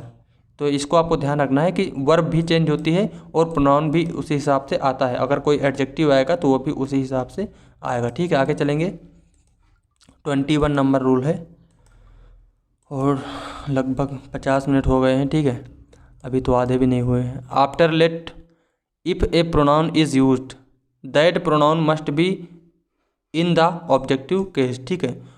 तो यहाँ पर हमने आपको बताया था कि भी लेट वाला रूल भी कराएंगे, ठीक है। तो after let if a pronoun is used, let के बाद अगर कोई प्रोनाउन यूज़ होता है तो that pronoun must be in the objective case, वो प्रोनाउन कैसा होगा ऑब्जेक्टिव केस में होगा। जैसे कि यहाँ पर लेट ही गो देयर, जो कि क्या है गलत है, लेट के बाद जो है प्रोनाउन जो भी आएगा वो ऑब्जेक्टिव केस में होगा, ठीक है। तो लेट हिम यहाँ पर होना चाहिए, ठीक है, ही के स्थान पर हिम यहाँ पर जो है हमारा करेक्ट होगा। आगे चलेंगे, अब जो है आपके रूल्स आएंगे सब्जेक्ट वर्ब एग्रीमेंट पर, ठीक है, सब्जेक्ट वर्ब एग्रीमेंट पर बेस होंगे ये सभी रूल्स, ठीक है। आगे देखेंगे, चलिए स्टार्ट करते हैं। तो रूल नंबर है 22, रूल नंबर क्या है 22 है यहाँ पर, if two singular nouns refer to the same person, यदि दो सिंगुलर नाउन किसी सेम पर्सन को बताने को काम करते हैं तो the verb must be singular, जो वर्ब होगी वो भी हमेशा कैसे आएगी सिंगुलर ही आएगी, ठीक है। तो यहाँ पर ये तो रूल अभी बताया था हमने, ठीक वही है, उसमें हमने आपको प्रोनाउन बताया था, यहाँ पर वर्ब बताई जा रही है, ठीक है। तो जब दो चीज़ें एंड से जुड़ी हों और किसी एक ही चीज़ को बताएं तो वहाँ पर जो वर्ब होगी क्या होगी सिंगुलर होगी। तो वहाँ पर प्रोनाउन वाला रूल था, यहाँ पर जो है वर्ब से संबंधित बस इतना ही है, ठीक है। और उसको भी यहाँ पर आपको बताया था वर्ब वाला भी, ठीक है। नेक्स्ट रूल है 23 नंबर है, if the singular subject are preceded by each every the verb singular, ठीक है, यदि जो है ईच एवरी हमारे सब्जेक्ट के रूप में आते हैं तो क्या होगा, सिंगुलर वर्ब का यूज करेंगे, ठीक है। अभी इससे संबंधित आपको रूल बताया भी था वहाँ पर, वो सब प्रोनाउन के रूल थे, ये आपके वर्ब के रूल हैं, ठीक है। सब्जेक्ट वर्ब एग्रीमेंट चल रहा है।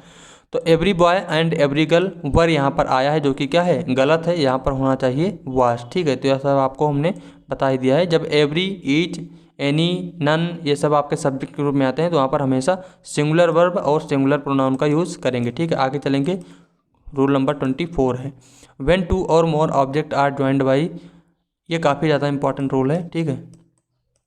इसको आपको ध्यान रखना है कि जब दो और दो से अधिक सब्जेक्ट ज्वाइन होंगे किससे, as well as, like, unlike, besides, in addition to, and not, with, together with, along with, rather than, no less than, except, nothing but, the verb is used according to the first subject, ठीक। काफ़ी ज़्यादा important rule है और मुझे नहीं लगता कि मैंने आपको इसके क्वेश्चन नहीं कराए हैं, ठीक है। इसके लगभग जितने भी मेरे वीडियो आए हैं इससे ज़रूर क्वेश्चन आया हुआ है, ठीक है। कंसेप्ट बूस्टर एक्सरसाइज आप लोगों ने देखा होगा, हर एक में शायद किसी में ना हो, बाकी हर एक उस वीडियो में आपको इस रूल से संबंधित क्वेश्चन दिया गया है, ठीक है। आपके ESIC क्वेश्चन मैंने आपको सॉल्व कराए हैं, उसमें लगभग हर एक सेट में इससे क्वेश्चन बना था, ठीक है। तो काफ़ी ज़्यादा इंपॉर्टेंट रूल है, इसको ध्यान रखेंगे। जब इन वर्ड से दो नाउन को जोड़ा जाएगा, ठीक, जैसे always, as well as, like, unlike, besides, in addition to, and not, with, together with, along with, rather than, no less than, except, nothing but, तो क्या होगा, जो आगे वर्ब आएगी वो पहले वाले सब्जेक्ट के अनुसार आती है, ठीक है। यहाँ पर जैसे एग्जांपल के थ्रू समझेंगे, neither Salman nor his friends, ठीक है। नीदर सलमान, यहाँ पर एग्जाम्पल जो है गलत आ गया है, ठीक है। ये एग्जाम्पल जो है दूसरे रूल का है, ठीक है। यहाँ पर इसको ध्यान रखेंगे, अभी आगे ये वाला रूल बताएंगे, ठीक है।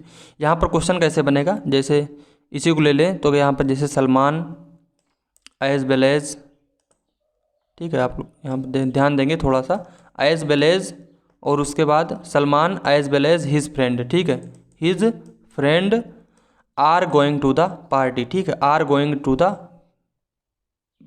पार्टी, इसको मान लो, ठीक है, are going to the party, यहाँ पर होता आर, तो ये क्या होता, गलत होता। क्यों गलत होगा आर, क्योंकि जो हमने आपको बताया कि जो आगे वर्ब आएगी वो पहले वाले सब्जेक्ट के अनुसार आएगी, और पहला वाला सब्जेक्ट क्या है, सलमान है, तो सलमान के अकॉर्डिंग मतलब सिंगुलर है, तो आगे सिंगुलर वर्ब आएगी, तो इज यहाँ पर आर के स्थान पर होगा, ठीक है। जब आपका क्वेश्चन ये होगा कि Salman as well as his friends are going to the party, ठीक है, तब वहाँ पर आर के स्थान पर आपको इज का यूज करना पड़ेगा, क्योंकि इज जो है सलमान के अकॉर्डिंग आएगी, ठीक है। जो हमारा वर्ब होगी वो पहले वाले सब्जेक्ट के अनुसार आता है, ठीक है। मुझे लगता है आपको समझ में आ गया होगा, ठीक है। इसका जो है रूल आगे भी आप तुरंत मिलता है आपको, ठीक है, तुरंत इसका रूल मिलेगा। व्हेन टू और more object are connected by not only but also, neither nor, either or, none but, इनसे अगर जुड़े हुए हैं, ठीक है, तो जो वर्ब होगी वो according to the nearest subject, ठीक है, नियरेस्ट सब्जेक्ट के अनुसार आएगी, जो वर्ब होगी वो नियरेस्ट सब्जेक्ट के अनुसार आएगी, या फिर ये कहें कि बाद वाले सब्जेक्ट के अनुसार आती है, ठीक है। अभी इसके पहले वाला रूल था कि as well as, together with, with, along with, ठीक है, इन एडिशन टू, इनसे क्या होगा कि अगर दो सब्जेक्ट जुड़ेंगे तो पहले वाले सब्जेक्ट के अनुसार वर्ब आएगी, लेकिन ये रूल क्या है कि इसमें अगर इन चीज़ों से दो सब्जेक्ट जुड़ते हैं तो बाद वाले के अनुसार आपकी वर्ब आएगी, ठीक है। जैसे नॉट ओनली बट आल्सो है, नीदर नार है, ईदर और है, और नन बट है, ठीक है। और यहाँ पर आप थोड़ा और लिख लेंगे, और होता भी है इसमें, ठीक है, नॉर भी आता है। तो इनसे अगर चीज़ें जुड़ती हैं, दो चीज़ें, तो जो वर्ब होगी बाद वाले के अनुसार आएगी, ठीक है। यहाँ पर एग्जाम्पल है, ये जो पीछे वाला जो आपका ये एग्जाम्पल था ये इसी का था, नीदर सलमान नार हिज फ्रेंड्स, ठीक है। तो यहाँ पर देखिए आया है हिज फ्रेंड्स, बाद में आया हिज फ्रेंड्स, और यहाँ पर वर्ब आई है इज, जो कि क्या है, गलत है, ठीक है। हमने आपको ये बताया कि यदि नीदर नार से दो सब्जेक्ट जुड़े हैं तो जो वर्ब आएगी वो बाद वाले के अनुसार आएगी, ठीक है। बाद में क्या है, हिज फ्रेंड्स है, तो उसके अनुसार यहाँ पर आर होना चाहिए, तो यहाँ पर आर है, जो कि करेक्ट है, ठीक है। इसको देखेंगे तो ईदर यू और आई, वाज टू बी सेलेक्टेड। ठीक है, तो आपको पता है कि बाद वाले के अनुसार आनी चाहिए वर्ब, बाद में है आई, और आपको ये भी पता होगा कि आई के साथ जो है वर का यूज नहीं होता है। ठीक है, आई के साथ हम लोग वाज का यूज करेंगे। ठीक है, वर का यूज क्यों नहीं होता है? क्योंकि वर जो है इमेजिनेशन को बताने का काम करता है। ठीक है, इसको आपको मैंने किसी वीडियो में बताया था, तो यहाँ पर आपको केवल इतना रूल आपको ध्यान रखना है। ठीक है, not only the children but also their father वर यहाँ पर है, तो इन बच्चों के फादर के बारे में बात की है, फादर्स नहीं है, यहाँ पर है फादर, तो इसलिए यहाँ पर फादर के अकॉर्डिंग यहाँ पर वाज होना चाहिए, ना कि वर, क्योंकि जो वर्ब है वो बाद वाले सब्जेक्ट के अनुसार आना चाहिए। मोस्ट इंपॉर्टेंट रूल है, आपको इसको ध्यान रखना है। ठीक है, तो ये हो गए हैं हमारे 25 रूल्स।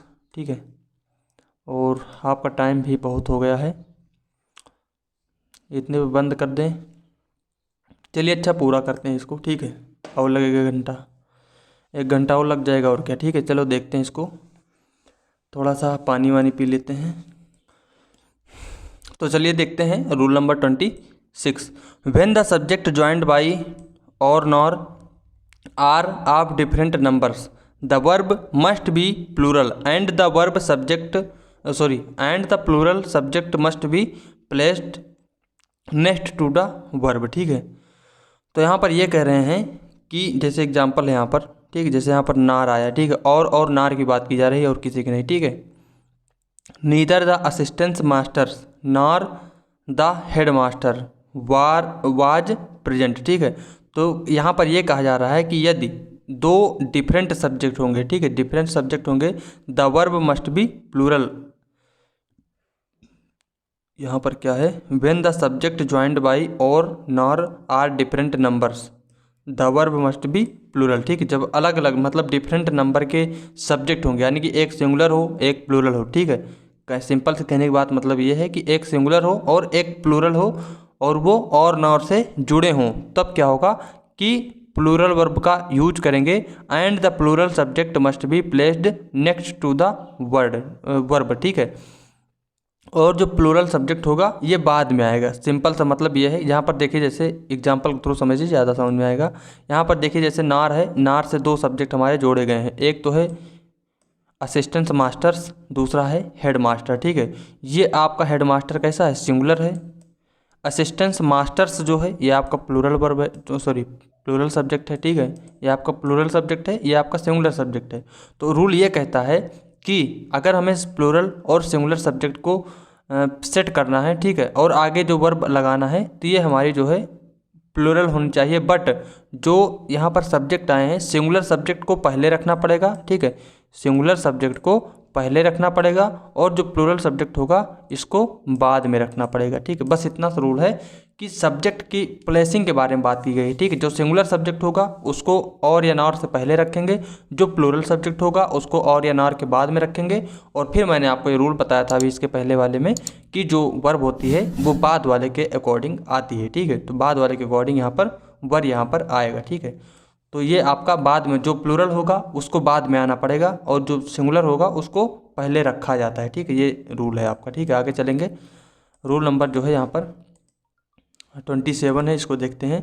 मैनी ए या फिर एन, मैनी ए या फिर एन या फिर more than one should be followed by singular noun and singular verb. ठीक है, तो मैनी ए एन या मोर देन वन हो तो इसके साथ में सिंगुलर नाउन भी आता है और सिंगुलर वर्ब भी आती है। यहाँ पर देखिए जैसे आया है मैनी ए, मैन यहाँ पर आया है और है आया है। ठीक है, जो कि क्या है, गलत है। मैनी ए के बाद में सिंगुलर सब्जेक्ट भी होना चाहिए और सिंगुलर वर्ब भी होनी चाहिए। यहाँ पर देखिए जैसे है मोर देन वन। ठीक है, तो इसके बाद में सिंगुलर सब्जेक्ट होना चाहिए, सिंगुलर वर्ब भी होनी चाहिए। तो जो प्लूरल है यहाँ पर गलत है, यहाँ पर गर्ल और वाज होगा। ठीक है, मुझे लगता है समझ में आ गया होगा। आगे चलेंगे, 28 नंबर है, यहाँ पर देखेंगे इसको। The inverted form of verb is used in the following cases. ठीक है, इन्वर्टेड फॉर्म मतलब इन्वर्जन। ठीक है, सिंपल सा मतलब यहाँ पर यह है इन्वर्जन, इन्वर्जन मतलब helping verb plus subject plus main verb, ठीक है। यानी कि इन्वर्जन में क्या होता है, सब्जेक्ट से पहले हेल्पिंग वर्ब आपकी यूज होती है, ठीक है। तो यहाँ पर वही बारे में बात करेंगे इन्वर्जन के बारे में। तो when the sentence is introduced by an adverb, जैसे एडवर्ब कौन कौन से, seldom, hardly, scarcely, no, never, neither, no sooner, only, ठीक है, ईटीसी। और when the verb is meant to express a wish और प्रेयर, ठीक है। तो इन्वर्जन का यूज हम लोग कब करेंगे, जब ये वर्ड आपके जो है सेंटेंस के स्टार्टिंग में आएंगे, ठीक, जैसे seldom, hardly, scarcely, so, never, neither, no sooner, only. ये वर्ड अगर आपके सेंटेंस के स्टार्टिंग में आएंगे तो वहाँ पर हमको इन्वर्जन करना है, ठीक है। या फिर सेकंड रूल ये भी है कि verb mean to express a wish और प्रेयर, या फिर अगर कोई विश हो, कोई प्रेयर को वहाँ पर एक्सप्रेस करना हो, तब भी हम लोग वहाँ पर इन्वर्जन के केस को लगाते हैं, ठीक है। एग्जाम्पल है जैसे हार्डली, हार्डली आपका सेंटेंस के स्टार्टिंग में आया है, तो यहाँ पर हम लोग, यहाँ पर ये चीज़ आपको ध्यान रखना है कि बीच में नहीं होने चाहिए ये वर्ड, ठीक है। ये वर्ड जो यहाँ पर दिए गए हैं ये बीच में नहीं, स्टार्टिंग में होना चाहिए, तब इन्वर्जन लगाएंगे। बीच में होगा तो कोई भी मतलब सिंपल तरीके से चलता रहेगा, ठीक है। तो हार्डली हैड आई रीच्ड, यहाँ पर देखिए सब्जेक्ट से पहले आपकी हेल्पिंग वर्ब आई हुई है, ठीक है। तो इसी को बोलते हैं इन्वर्जन, ठीक है। आगे जैसे यहाँ पर जो है विश और प्रेयर के हिसाब से, मतलब सेकंड वाला रूल का है, may you get great success in life. तो यहाँ पर देखिए मे से स्टार्ट कर रहे हैं, ठीक है। ये आपका क्या है, विश या फिर प्रेयर को बताया जा रहा है, और मे करके ही इस तरह के सेंटेंस जो है आपके बनाए जा सकते हैं, ठीक है। जैसे ओनली से स्टार्ट हुआ है तो by working hard you can get success, ठीक है। तो आगे चलेंगे नेक्स्ट पर, रूल नंबर जो है 29, ठीक है। When the sentence begin with it the verb is used according to the subject, ठीक है। जब इट जो आपका सब्जेक्ट के रूप में हो या फिर सब्जेक्ट से शुरू हो तो जो वर्ब आएगी वो सब्जेक्ट के अनुसार आएगी। जैसे it is I who is to attend the party, ठीक है। यहाँ पर क्या है, गलत है। क्यों गलत है, क्योंकि it is I who am होना चाहिए यहाँ पर, ठीक है।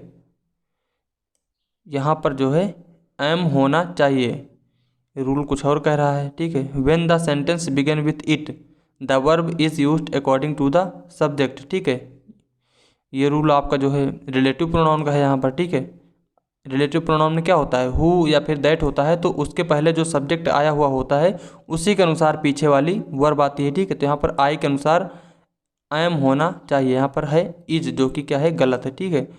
It is the apple that are full of antioxidants, ठीक है। तो यहाँ पर देखिए आया है रिलेटिव प्रोनाउन दैट, ठीक है। दैट के पहले जो सब्जेक्ट आया है उसी के अनुसार यहाँ पर पीछे आना चाहिए इसके बाद वाला जो है वर्ब, ठीक है। तो हमारा जो यहाँ पर होना चाहिए it is apples that are full of antioxidant, ठीक है। तो यहाँ पर जो है मुझे कुछ गड़बड़ रखा है, ठीक है, इस रूल में।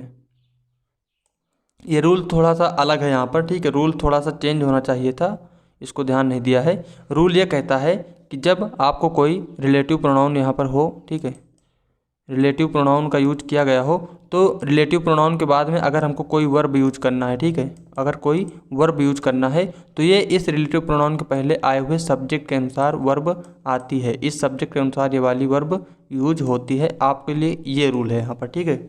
और ये भी है यहाँ पर, ऐसा कुछ नहीं है, ठीक है। तो इसको देखेंगे तो यहाँ पर एप्पल्स आर, ठीक है, करेक्ट हो सकता है, या फिर एप्पल इज करेक्ट हो सकता है। एक को हम दोनों तरीके से बना सकते हैं, यहाँ पर इसको ध्यान देंगे, ठीक है। या तो एप्पल्स होगा तो आर आएगा, अगर एप्पल होगा तो इज आएगा। तो इसको यहाँ पर आपको ध्यान देना है कि जो रिलेटिव प्रोनाउन का रूल है, मेनली आप कह सकते हो कि रिलेटिव प्रोनाउन जो है के बाद, रिलेटिव प्रोनाउन के बाद जो वर्ब आती है वो अपने एंटीसीडेंट के अनुसार आती है, ठीक है। एंटीसीडेंट मतलब पूर्ववर्ती, तो मतलब पहले आई है तो इसके बाद जो वर्ब आएगा आई के अकॉर्डिंग आएगा, ठीक है। इसको आप लोग ध्यान रखेंगे, काफ़ी क्वेश्चन आपके एग्जाम में पूछे जाते हैं। आगे है रूल नंबर 30, यहाँ पर generally a large number of is followed by a plural verb while the large number of is followed by a singular verb, ठीक है। तो अगर ए लार्ज कहें या फिर इसको लार्ज को जो है ब्रैकेट में कर दें,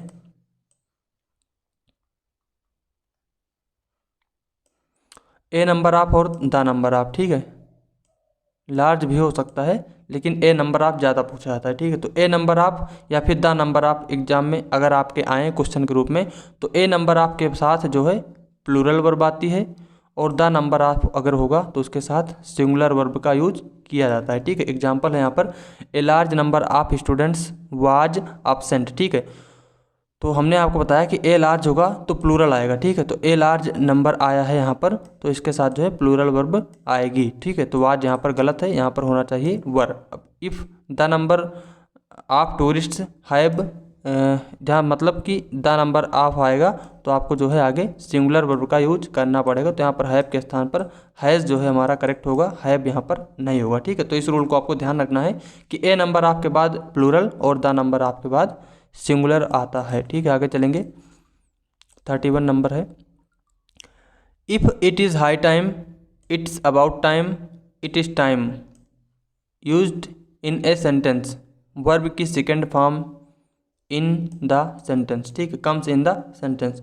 तो यदि आपके सेंटेंस में या फिर स्टार्टिंग में सेंटेंस के या फिर सेंटेंस में it is high time, it is time, it is about time आया है, तो आगे जो वर्ब आएगी वो वर्ब की सेकंड फॉर्म ही आएगी। ठीक है, तो जैसे यहाँ पर आया है it is high time you, फिर उसके बाद स्टार्टेड। ठीक है, तो वर्ब की सेकंड फॉर्म यहाँ पर आनी चाहिए। तो ये वाला आपका जो है करेक्ट होगा। यहाँ पर जो है स्टार्ट लिखा है जबकि क्या है, गलत है। ठीक है, तो आपको ध्यान रखना है, इससे भी क्वेश्चन पूछे जाते हैं। It is time, it is high time और इट इज़ अबाउट टाइम हो तो वहाँ पर जो है वर्ब की सेकंड फॉर्म का यूज किया जाता है सब वर्ब के रूप में। ठीक है, आगे चलेंगे।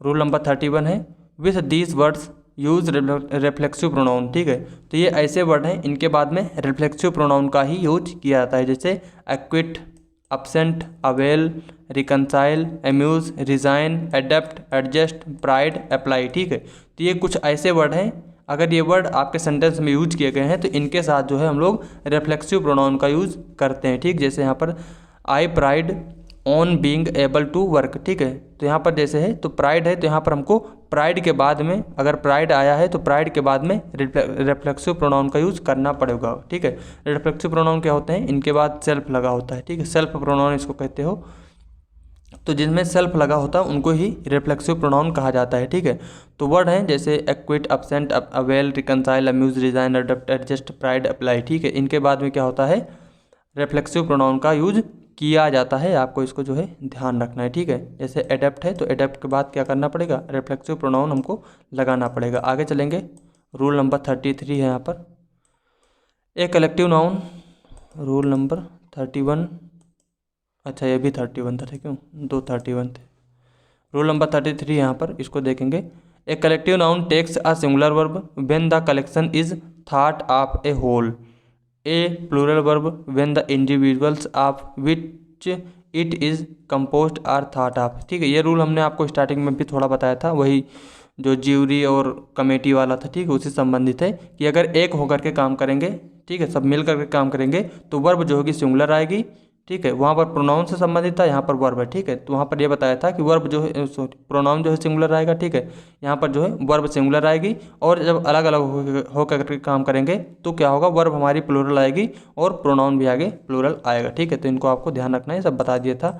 आगे चलेंगे रूल नंबर जो है 34 पर। ठीक है, when the subject of the verb is relative pronoun or should be taken to see that the verb agrees in the number and person with the antecedent of the relative। ठीक है, तो अभी हमने आपको बताया था वहाँ पर जो इट वाला था। ठीक है, कि अगर कोई रिलेटिव प्रोनाउन होगा और उसके बाद में अगर हमको वर्ब का यूज करना है तो जो वर्ब होगी वो अपने पहले आने वाले सब्जेक्ट के अनुसार यहाँ पर होनी चाहिए। ठीक है, तो जैसे यहाँ पर सब्जेक्ट है आई और यहाँ पर जो है हु के बाद आया है इज। इज क्या है, गलत है, क्योंकि आई के अनुसार होना चाहिए और आई के अनुसार एम का यूज होता है, ना कि इज का। ठीक है, तो इसको आपको ध्यान रखना है, इंपॉर्टेंट रूल है। ठीक है, आगे चलेंगे। तो ये रूल था कि सब्जेक्ट है, ठीक है, यहाँ पर लिख देता हूँ, सब्जेक्ट है प्लस रिलेटिव प्रोनाउन है, रिलेटिव प्रोनाउन है। ठीक है, और उसके बाद में हमको वर्ब का यूज करना है। तो जो वर्ब होगी वो इस वाले सब्जेक्ट के अनुसार यहाँ पर लगेगी। ठीक है, तो इसको आपको ध्यान रखना है। आगे चलेंगे। अब देखते हैं rules based on participle and infinitive. ठीक है, तो इन्फिनेटिव और पार्टिसिपल से संबंधित रूल्स अब हम यहाँ पर हम देखेंगे। ठीक है, आगे चलेंगे। रूल नंबर जो है 35, rule number 35, ask, advice, allow, command, force, forbid, invite, encourage, compel, beg, order, imagine, instruct, permit, persuade, tell, require, remind, teach, ये सब ऐसे वर्ड हैं। Are followed by direct object and no preposition is used before the object. ठीक है, तो यहाँ पर देखेंगे जैसे ये कुछ वर्ड ऐसे हैं कि जिनके बाद में हमको जो है कोई भी प्रीपोजिशन नहीं लगाना होता है। ठीक है, ये इनके बाद जो है डायरेक्ट ऑब्जेक्ट ही आता है। ठीक है, he advised to me to do it, जो कि क्या है, गलत है। हमने आपको बताया कि जो यहाँ पर देखिए एडवाइस, ठीक है, एडवाइस अगर आया है तो एडवाइस के बाद हम डायरेक्ट ऑब्जेक्ट का यूज करेंगे, फॉलो बाय डायरेक्ट ऑब्जेक्ट। ठीक है, इसके बाद डायरेक्ट ऑब्जेक्ट आएगा, no preposition is used before the object. ठीक, और ऑब्जेक्ट के पहले कोई प्रीपोजिशन नहीं आएगा। ठीक है, तो एडवाइस के बाद में जो है डायरेक्ट ऑब्जेक्ट होना चाहिए, जो प्रीपोजिशन आया है ये गलत है। ठीक है, और ESIC वाले में इससे आपसे क्वेश्चन मैंने सॉल्व कराया था। ठीक है, वहाँ पर आया हुआ था प्रीवियस ईयर में, और SSC में भी पूछा ही जाता है, तो इसको आपको ध्यान रखना है। इन वर्ड्स को आपको ध्यान रखना है कि ऐसे वर्ड हैं, इनके बाद तुरंत बाद क्या होता है, ऑब्जेक्ट आता है, ना कि कोई प्रीपोजिशन। ठीक है, आगे चलेंगे। रूल नंबर 36 है, ये सभी इंपॉर्टेंट रूल्स हैं आपके लिए। इन वर्ड्स को याद रखना बहुत ज़्यादा इंपॉर्टेंट। ठीक है, तो आप अपनी नोट्स तैयार करते चलें और बारी बारी से लिख करके उनको रिवाइज करते रहें, तभी आप इनको जो है याद कर पाएंगे। ठीक है, अदरवाइज प्रॉब्लम हो जाएगी। ठीक है, नेक्स्ट रूल है, और फिर से एक बार आप लोगों ने अगर चैनल नहीं सब्सक्राइब किया है तो प्लीज़ सब्सक्राइब जरूर करना, वीडियो को लाइक ज़रूर कर दीजिए, और शेयर नहीं किया है तो प्लीज़ शेयर कर देना वीडियो को। ठीक है, चलिए इसमें देखते हैं। Know, ask, forget, learn, remember, think, want to know और वंडर। ठीक है, ये इतने वर्ड यहाँ पर दिए गए हैं। ये कौन से वर्ड हैं? Is followed by how, where, when, why and infinitive. ठीक है, तो इतना सा रूल याद रखिए कि जब ये वर्ड आपके आएँ और इनके बाद में अगर कोई इन्फिनेटिव आया है, ठीक है, इस यहाँ पर वर्ड लिख देता हूँ। ठीक है, वर्ड हो और इनके बाद में अगर कोई इन्फिनेटिव आया है, इन्फिनेटिव मतलब टू प्लस वर्ब की फर्स्ट फॉर्म। ठीक है, टू प्लस वर्ब की फर्स्ट फॉर्म, ये वर्ड हो और उनके बाद अगर कोई इन्फिनेटिव आया है, तो इन वर्ड्स और इन्फिनेटिव के बीच में हमको WH प्रोनाउन का यूज करना होगा। ठीक, WH प्रोनाउन मतलब कि हाउ, वेयर, व्हेन, वाई, इनका हमको यूज करना पड़ेगा। एग्जाम्पल देखेंगे, जैसे I know to write a letter. ठीक है, यहाँ पर देखिए आया है नो और उसके बाद आया है इन्फिनेटिव। ठीक है, तो हमने आपको ये बताया जैसे यहाँ पर नो है तो इनके बीच में हमको एक WH प्रोनाउन लगाना पड़ेगा। जैसे यहाँ पर नो हाउ, यहाँ पर हम लेकर के आए हैं I know how to write a letter. ठीक है, तो यहाँ पर हमको हाउ, वेयर, व्हेन यू सब लगाना पड़ेगा। ठीक है, जैसे यहाँ पर देखेंगे the little girl wanted to know whether to play और स्टडी। ठीक है, तो एक रूल ये भी आपको ध्यान रखना है कि इन वर्ड्स के बाद में, ठीक है, इन वर्ड्स के बाद में अगर दो इन्फिनेटिव आए हैं, ठीक है, यहाँ पर देखिए इस रूल के माध्यम से कि टू नो और टू प्ले है। ठीक है, यदि दो इन्फिनेटिव आए हैं तो क्या होगा, दोनों इन्फिनेटिव को कनेक्ट करने के लिए क्या होगा, वेदर का यूज करेंगे। ठीक है, इसको भी आपको ध्यान रखना है कि इन वर्ड्स के बाद में, ठीक है, आपको लिख लेना है नोट पर कि इन वर्ड्स के बाद में अगर डबल इन्फिनेटिव का यूज़ किया गया है तो दोनों इन्फिनेटिव को जोड़ने के लिए वेदर का यूज करेंगे। ठीक है, तो इसको भी आपको ध्यान रखना है। आगे चलेंगे, नेक्स्ट रूल है रूल नंबर 37, यहाँ पर इसको देखते हैं। With the following verbs adjective phrase is, verb की मतलब gerund is used after two. ठीक है, तो ये काफ़ी ज़्यादा इंपॉर्टेंट रूल्स है। ये भी आपने जनरली पढ़ा होगा कि टू के साथ जो है वर्ब की फर्स्ट फॉर्म का यूज किया जाता है। ठीक है, तो ये कुछ फ्रेजेस हैं आपके सामने लिखे गए हैं जिनमें लास्ट में टू आया है, लेकिन इनके बाद जो है वर्ब की फर्स्ट फॉर्म नहीं आती है, वर्ब की ING फॉर्म या फिर जेरंड का यूज किया जाता है। ठीक है, जैसे इज MR यूज टू हो गया, is MR plus use to हो तो इसके बाद जेरंड आएगा। Accustom to, adverse to, with a view to, addicted to, accustom to, devoted to, in addition to, look forward to, ठीक है, object to, owing to, given to, taken to, prone to. ठीक है, तो ये सभी आपके लिए काफ़ी ज़्यादा इंपॉर्टेंट है, इनको आपको लिखना है, और ये आपके जो है ईडियम्स में भी पूछे जाते हैं या फिर फिल इन द ब्लैंक्स वगैरह में इनके क्वेश्चन बनते हैं। जैसे प्रोन टू से कई बार फिल इन द ब्लैंक्स में क्वेश्चन आया है, प्रोन के बाद प्रीपोजिशन पूछ लेता है कौन सा आएगा। ठीक है, और अगर बात करें लुक फॉरवर्ड टू की, ये आपका ईडियम्स के रूप में पूछा जाता है, फिल इन द ब्लैंक्स में आता है, कॉमन एरर में आता है, इसके बाद वर्ब की फर्स्ट फॉर्म दे दी जाती है। ठीक है, और ऑब्जेक्ट के साथ भी प्रीपोजिशन पूछा जाता है, ओबिंग के साथ जो है प्रीपोजिशन पूछा जाता है। ठीक है, इन एडिशन टू के साथ में आता है, और एडिक्टेड टू, अकस्टम टू, ठीक है। तो इन सभी को आपको अच्छे से ध्यान रखना है। ये आपका कई सेक्शन कवर करेगा। इतना जो ये वाला जो रूल है आपके कई सेक्शन को कवर करेगा, जैसे fill in the blanks, common error, sentence improvement, ठीक है। इन सभी चीज़ों को आपको ये कवर करता है, ठीक है। तो इसको आप लोग ध्यान रखेंगे। और इन सभी के बाद में वर्ब की आईएनजी फॉर्म का यूज किया जाता है, इसको भी आपको ध्यान रखना है, ठीक है। जैसे है I am looking forward to, ठीक है। तो टू के बाद आया है इसके बाद मीट, जो कि क्या है, गलत है। मीटिंग यहाँ पर होना चाहिए, वर्ब की आईएनजी फॉर्म आनी चाहिए, ठीक है। जैसे इज़ यूज टू, ठीक है, हमने आपको बताया कि is M R plus use to होना चाहिए। अगर होगा तो क्या होगा, आगे जो है वर्ब की आईएनजी फॉर्म आएगी। तो वेक गलत है, यहाँ पर वेकिंग जो है हमारा करेक्ट होगा। आगे चलेंगे रूल नंबर 38 पर। आई होप आप लोगों को ये समझ में आया होगा, ठीक है। 38 नंबर है, after let bid behold watch see feel make etc be use bare infinitive and not to infinitive, ठीक है। तो ये कुछ ऐसे वर्ड हैं यहाँ पर लिखे गए हैं, जैसे लेट है, बिड है, बिहोल्ड है, वॉच, सी, फील, मेक। इनके बाद में क्या होगा कि बेयर इन्फिनेटिव का यूज किया जाएगा। बेयर इन्फिनेटिव मतलब होता है वर्ब की फर्स्ट फॉर्म, ठीक है। देखिए यहाँ पर है टू प्लस वर्ब की फर्स्ट फॉर्म, ठीक है। तो इसको बोलते हैं फुल इन्फिनेटिव, ठीक है। टू प्लस वर्ब की फर्स्ट फॉर्म को जनरली इन्फिनेटिव भी कहते हैं और फुल इन्फिनेटिव भी कहते हैं, ठीक है। और अगर इसमें से टू हटा दें, ठीक है, अगर इसमें से टू को हटा दें, ठीक है, तो क्या होगा, इसको हम लोग बोलते हैं बेयर इन्फिनेटिव, ठीक है। बेयर इन्फिनेटिव या फिर इन्फिनेटिव विदाउट टू, ठीक है। क्या बोलते हैं, इन्फिनेटिव विदाउट टू बोलते हैं या फिर बेयर इन्फिनेटिव बोलते हैं, यानी कि वर्ब के फर्स्ट फॉर्म को, ठीक है। तो ये कुछ ऐसे वर्ड हैं जो आपके सामने लिखे गए हैं। इनके बाद जो है केवल और केवल वर्ब की फर्स्ट फॉर्म का ही यूज किया जाता है, ठीक है। तो लेट हो गया, bid, behold, watch, see, feel, make. इनके बाद में वर्ब की फर्स्ट फॉर्म का यूज करेंगे, ठीक है। जैसे I heard him to speak on several subjects, ठीक है। तो क्या है यहाँ पर हर्ड जैसे आया है, ठीक है,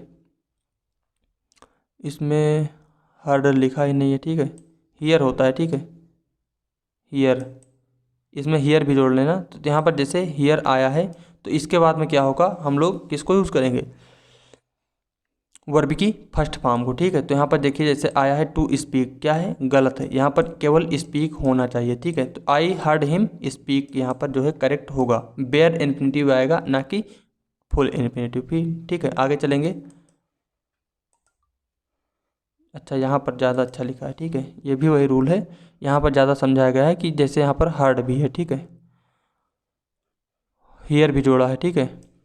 तो इनके बाद में हम लोग किसका, बेयर इन्फिनेटिव का यूज करेंगे, ठीक। जैसे ये वाला एग्जांपल अभी बताया था, जैसे यहाँ पर है मेड, ठीक है, मेक से भी बहुत सारे क्वेश्चन एग्जाम में आते हैं। तो मेक है, तो मेक के बाद किसको यूज़ करेंगे, बेयर इन्फिनेटिव का। यहाँ पर है फुल इन्फिनेटिव, क्या है, जो कि गलत है, ठीक है। तो वर्क हमको यूज करना पड़ेगा, ना कि टू वर्क, ठीक है। और यहाँ पर जैसे बेड है, तो बेड के बाद टू गो नहीं आएगा, केवल गो आएगा, ठीक है। यहाँ पर कुछ नोट आपके लिए लिखा गया है कि हेल्प के बाद फुल इन्फिनेटिव तथा सी और हेयर के बाद जेरेंड का प्रयोग भी होता है, ठीक है। तो आपको इसको भी ध्यान रखना है कि हियर और सी अगर हैं यहाँ पर, ठीक है, जैसे पहला वाला देखिए, तो यहाँ पर जो है स्पीक या फिर स्पीकिंग दोनों लिखा गया है, ठीक है, स्पीक या फिर स्पीकिंग दोनों लिखा गया है। तो हियर के साथ में और सी के साथ में जीरंड और इन्फिनेटिव दोनों का यूज कर सकते हैं, ठीक है। आई हर्ड हिम स्पीक और स्पीकिंग, ठीक है। और जो हेल्प होता है, हेल्प के बाद में फुल इन्फिनेटिव आता है, ठीक है। चलें आगे, आगे नेक्स्ट रूल पर चलते हैं। इनको आपको जो है सभी को अच्छे से ध्यान रखना है, ठीक है। रूल नंबर जो है 39। अब आगे देखते हैं, bare infinitive is use after modal auxiliaries, ठीक है। तो यहाँ पर जो जितनी भी हमारी मॉडल्स होती हैं सभी के साथ में वर्ब की फर्स्ट फॉर्म का यूज किया जाता है, ये आपको पता ही होगा, ठीक है। कि जितनी भी मॉडल होती हैं, जितनी भी मॉडल हैं, can, could, may, might, should, would, ठीक है, मस्ट, नीड, इन सभी के बाद में वर्ब की फर्स्ट फॉर्म का यूज किया जाता है। आपको ध्यान देना है इन पर, ठीक है, डेयर और नीड नॉट पर, ठीक है। एग्जाम में आते हैं तो वहाँ पर कन्फ्यूजन बन जाता है, तो इसको भी आपको ध्यान रखना है। डेयर नॉट और नीड नॉट के बाद में वर्ब की फर्स्ट फॉर्म का यूज करते हैं, ठीक है। तो इसको, ये जनरल रूल है, आप लोगों ने पढ़ा भी होगा। आगे चलेंगे, रूल नंबर है 40। इसको बोलते हैं डैंगलिंग पार्टिसिपल, ठीक है। इसको अच्छे समझना, डैंगलिंग पार्टिसिपल को, ठीक है। यहाँ पर रूल क्या है कि in the second sentence if it is not used before being, I becomes the subject of rainy day and give a wrong meaning in the two the sentence, ठीक है। तो इसको रूल के माध्यम से नहीं, इसको छोड़िए, ठीक है, यहाँ पर समझिए एग्जाम्पल के थ्रू, ठीक है। डैगलिंग पार्टिसिपल मतलब कि मिस रिलेटेड पार्टिसिपल इसको कहा जाता है, ठीक है। तो यहाँ पर देखेंगे, जैसे इसको देखें, being ill, I could not attend the class, ठीक है। तो यहाँ पर देखिए बीइंग के पहले हमने कोई भी सब्जेक्ट नहीं रखा हुआ है, ठीक है। अगर यहाँ पर हम इस आई को उठा करके इसके स्टार्टिंग में ले जाएं, ठीक है, आई बीइंग इल मतलब कि मैं बीमार हूँ, आई could not attend the class, मैं क्लास अटेंड नहीं करूँगा, फिर नहीं कर सकता था, ठीक है। तो यहाँ पर क्या होगा कि इन्हीं के लिए आया है, ठीक है। यहाँ पर आई सब्जेक्ट हमारा आ सकता है, तो इसलिए यहाँ पर नहीं यूज किया गया है, हमने यहाँ पर आई को यूज किया है। ये यहाँ के भी सब्जेक्ट को कवर कर रहा है और यहाँ के भी सब्जेक्ट को कवर कर रहा है, ठीक है। और ठीक उसी तरह हम दूसरा एग्जाम्पल अगर यहाँ पर देखेंगे, तो being a rainy day I could not attend the class, ठीक है। तो यहाँ पर देखिए अगर आई को उठा करके हम यहाँ पर रखें इसके पहले, तो क्या होगा, I being a rainy day, ठीक है, मतलब मैं बारिश का दिन हूँ, मैं बारिश का दिन हूँ, तो ये नहीं होगा, ठीक है। तो इसके हमें सब्जेक्ट को यहाँ पर कंफर्म करना पड़ेगा, ठीक है, इसके सब्जेक्ट को कंफर्म करना पड़ेगा। और आपको पता होना चाहिए कि वर्षा, मौसम, दिन, महीना, समय, इन सब के साथ में सब्जेक्ट के रूप में केवल इट का यूज किया जाता है, ठीक है। तो यहाँ पर इट का यूज हमको करना पड़ेगा, it being a rainy day, ठीक है, it being a rainy day I could not attend the class, ठीक है। तो इस रूल को आपको अच्छे से ध्यान रखना है, ठीक है। यहाँ पर लिखा सही है, ऐसा नहीं, रूल जो है सही लिखा है, बट यहाँ पर एक ही चीज़ के बारे में लिखा गया है, रेनी डे के बारे में ही बताया गया है। देखिए मैंने यहाँ पर जो है पूरा रूल जो है सभी के लिए होता है, ठीक है। जैसे यहाँ पर क्वेश्चन है, एग्जाम में आया हुआ है, being Sunday my children were at home, ठीक है। तो यहाँ पर क्या होगा, इट बीइंग संडे, ठीक है, इट बीइंग संडे होना चाहिए, ठीक है। इसके भी यहाँ पर सब्जेक्ट को यूज़ करना पड़ेगा। देखिए अगर यहाँ वाले सब्जेक्ट से यहाँ का काम चल रहा है तब तो कोई दिक्कत नहीं है, लेकिन यहाँ पर अलग सब्जेक्ट होना चाहिए, तो वहाँ पर फिर हमको सब्जेक्ट को मेंशन करना पड़ेगा, ठीक है। तो इसको आपको ध्यान रखा है। आगे चलेंगे, 41 नंबर है यहाँ पर, इफ़ एन इन्फिनेटिव यानी कि टू प्लस वर्ब की first form come after a noun N appropriate preposition should be used after the infinitive, ठीक है। तो यदि कोई इन्फिनेटिव नाउन के बाद में आता है, N appropriate preposition should be used after the infinitive, तो इन्फिनेटिव के बाद में जो है हमें एक एप्रोप्रिएट प्रीपोजिशन का यूज करना होगा, ठीक है। यहाँ पर जैसे क्वेश्चन है, एग्जाम में आया हुआ है, Sheetal has no achievement to boast, ठीक है। तो यहाँ पर आपको फाइंड करना है एरर है या नहीं है, ठीक है। तो यहाँ पर हमने बताया आपको कि यहाँ पर देखिए जैसे आया है, ये है आपका इन्फिनेटिव, ठीक है।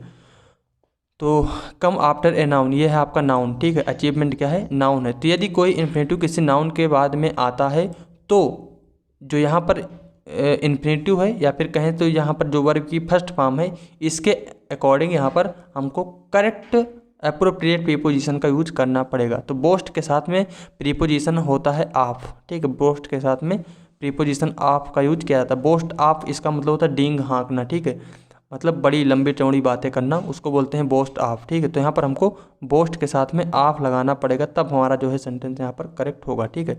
सेकंड एग्जाम्पल थ्रू समझें इसको, तो I have no house to live in, ठीक है। तो यहाँ पर देखिए हाउस है, हाउस के बाद हमें यहाँ पर इन्फिनेटिव यूज किया गया है, तो उसके बाद में हमको करेक्ट या फिर अप्रोप्रिएट प्रीपोजिशन का यूज करना पड़ेगा, ठीक है। तो लिव के साथ जो है प्रीपोजिशन आता है इन, तो I have house to live in होना चाहिए, ठीक है। तो इस रूल को भी आपको ध्यान रखना है कि नाउन के बाद अगर इन्फिनेटिव है तो वहाँ पर हमें अप्रोप्रिएट प्रीपोजिशन का यूज करना होगा। आगे चलेंगे, 42 नंबर यहाँ पर, had better, had rather, had as soon as, ये क्या है, had as soon as, had sooner, would rather, rather than, need not, dare not, ETC are followed by bare infinitive, ठीक है। तो ये कुछ आपके सामने जो एक्सप्रेशंस लिखे गए हैं, इनके बाद में जो है हमें वर्ब की फर्स्ट फॉर्म का यूज करना होता है, बेयर इन्फिनेटिव का यूज करना होता है, ठीक। जैसे had better, had rather, had as soon as, had sooner, would rather, rather than, need not, dare not के बाद में वर्ब की फर्स्ट फॉर्म को यूज करते हैं, ठीक है। जैसे यहाँ पर आया हैड बटर, तो यहाँ पर जो है ये गलत है, ठीक है, यहाँ पर वर्ब की फर्स्ट फॉर्म होना चाहिए। आगे चलेंगे, 42 नंबर रूल है यहाँ पर, 43 नंबर है, conjunction than is also followed by bare infinitive, ठीक है। तो जो देन कंजंक्शन होता है इसके बाद भी हम लोग क्या करते हैं, बेयर इन्फिनेटिव का यूज करते हैं, ठीक है। यहाँ पर जैसे देन आया है तो इसके बाद आया है टू राइट, जो कि क्या है, रॉन्ग है। यहाँ पर देन के बाद में वर्ब की फर्स्ट फॉर्म को यूज करेंगे, ठीक है। आगे चलेंगे, रूल नंबर 44 है यहाँ पर, इसको देखेंगे। When but is used as a preposition and preceded by any form of the verb do then but is followed with bare infinitive, ठीक है। एग्जाम्पल थ्रू समझते हैं। Sohan did nothing but to wonder, ठीक है। तो यहाँ पर क्या है, बट के बाद में हमें बेयर इन्फिनेटिव का यूज करना होगा, ठीक है, होता है यहाँ पर, ठीक है। तो बट के बाद में बेयर इन्फिनेटिव का यूज होता है, इसको आपको ध्यान रखना है। व्हेन बट यहाँ पर है,